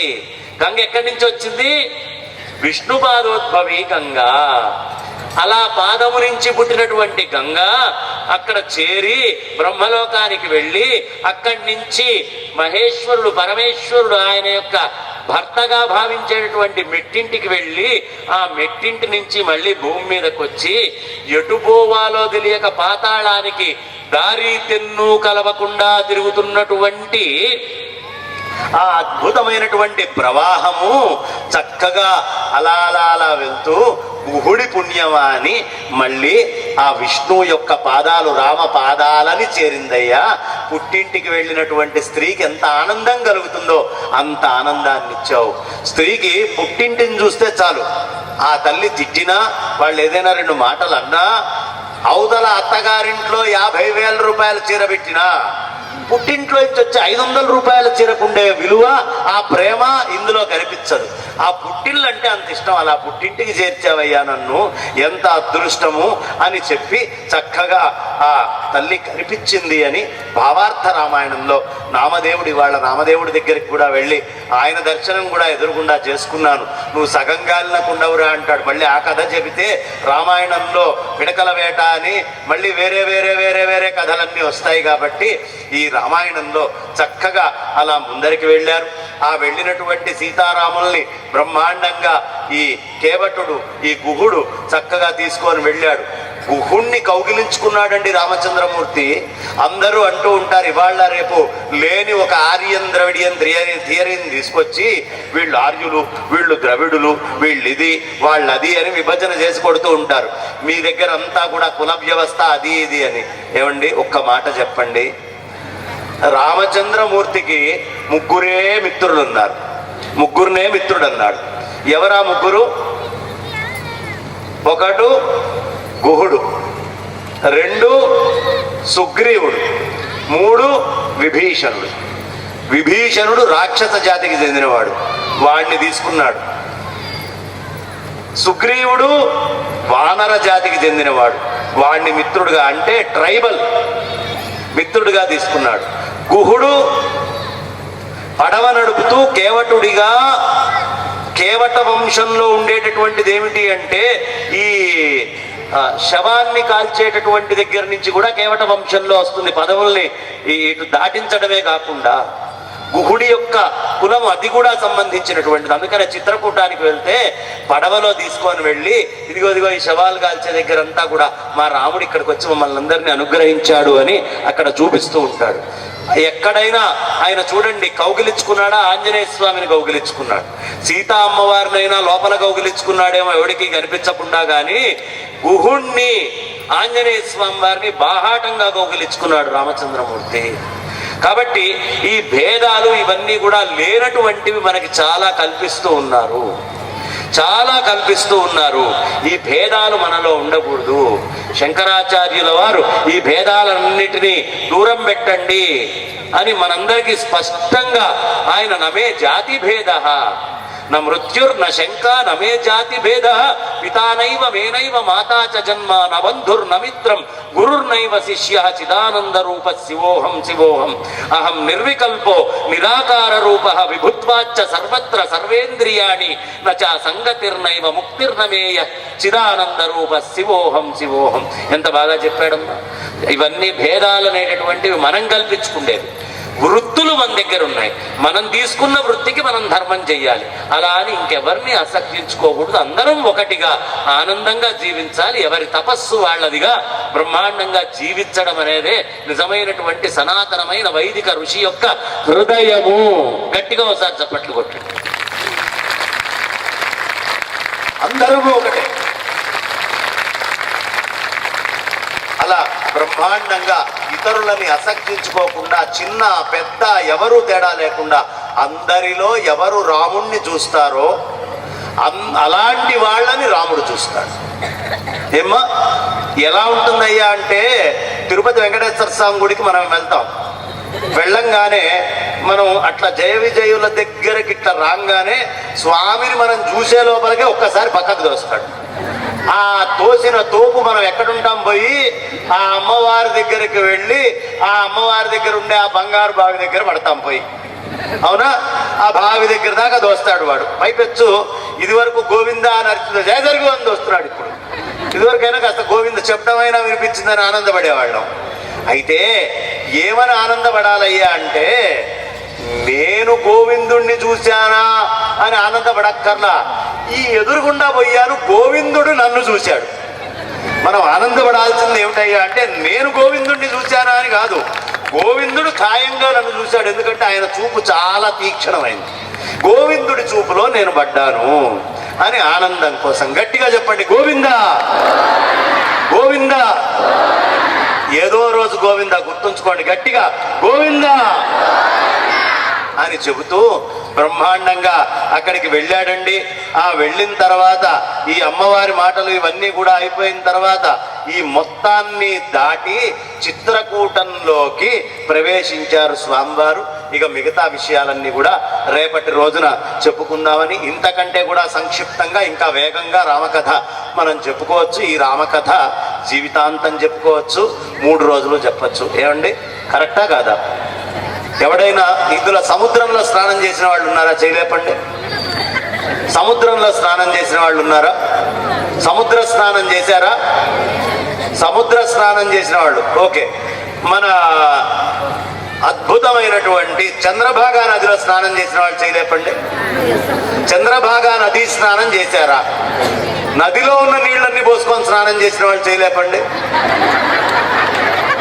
నదిలో ఉన్న నీళ్ళన్నీ పోసుకొని స్నానం చేసిన వాడు ప్రతివాడు చంద్రభాగా నదిలో స్నానం చేసి అంటాడు, చంద్రభాగా నదిలో ఉన్న నీళ్ళన్నీ పోసుకున్నావా? ఒక్కసారి వెళ్ళి మునగంగానే చంద్రభాగా నది స్నానం చేసి అంటున్నావు కదా. ఈ రామాయణం కూడా అంతే. మొత్తం రామాయణంలో మునగక్కర్లా, అందులో కాస్త చెప్పుకున్నా మనం రామాయణం చెప్పుకున్నాం అని ఆనందించచ్చు. కాబట్టి జై బోలో శ్రీ సీతారామచంద్ర మహారాజ్ కి జై శ్రీరామ్, జై శ్రీరామ్, జై శ్రీరామ్. అందరూ చెప్పండి అమ్మా. అనితర సాధ్యమైన, అనితర సాధ్యమైన లవణాంబుధి దాటి లంక జొచ్చి సీతను గని దైత్యులన్ దునిమి తద్దశకందరు మందలించి లంక మసిజేసి వచ్చే మొనకాడని రామునిచే కౌగిటం జొనుపబడిన మా అనిల సూతుకి జోతలు నర్చెదన్ మదిన్. మొత్తం సుందరకాండ అంతా చెప్పుకున్నాం ఇప్పుడు. ఏంటమ్మా సుందరకాండ? అనితర సాధ్యమైన, ఇంకెవడికి సాధ్యం కాలేదు. జాంబవంతుడు, మిగతా అంగదుడు అందరూ కూర్చున్నారు. అనితర, ఇంకెవడికి సాధ్యం కాని లవణాంబుధి అంటే సముద్రం.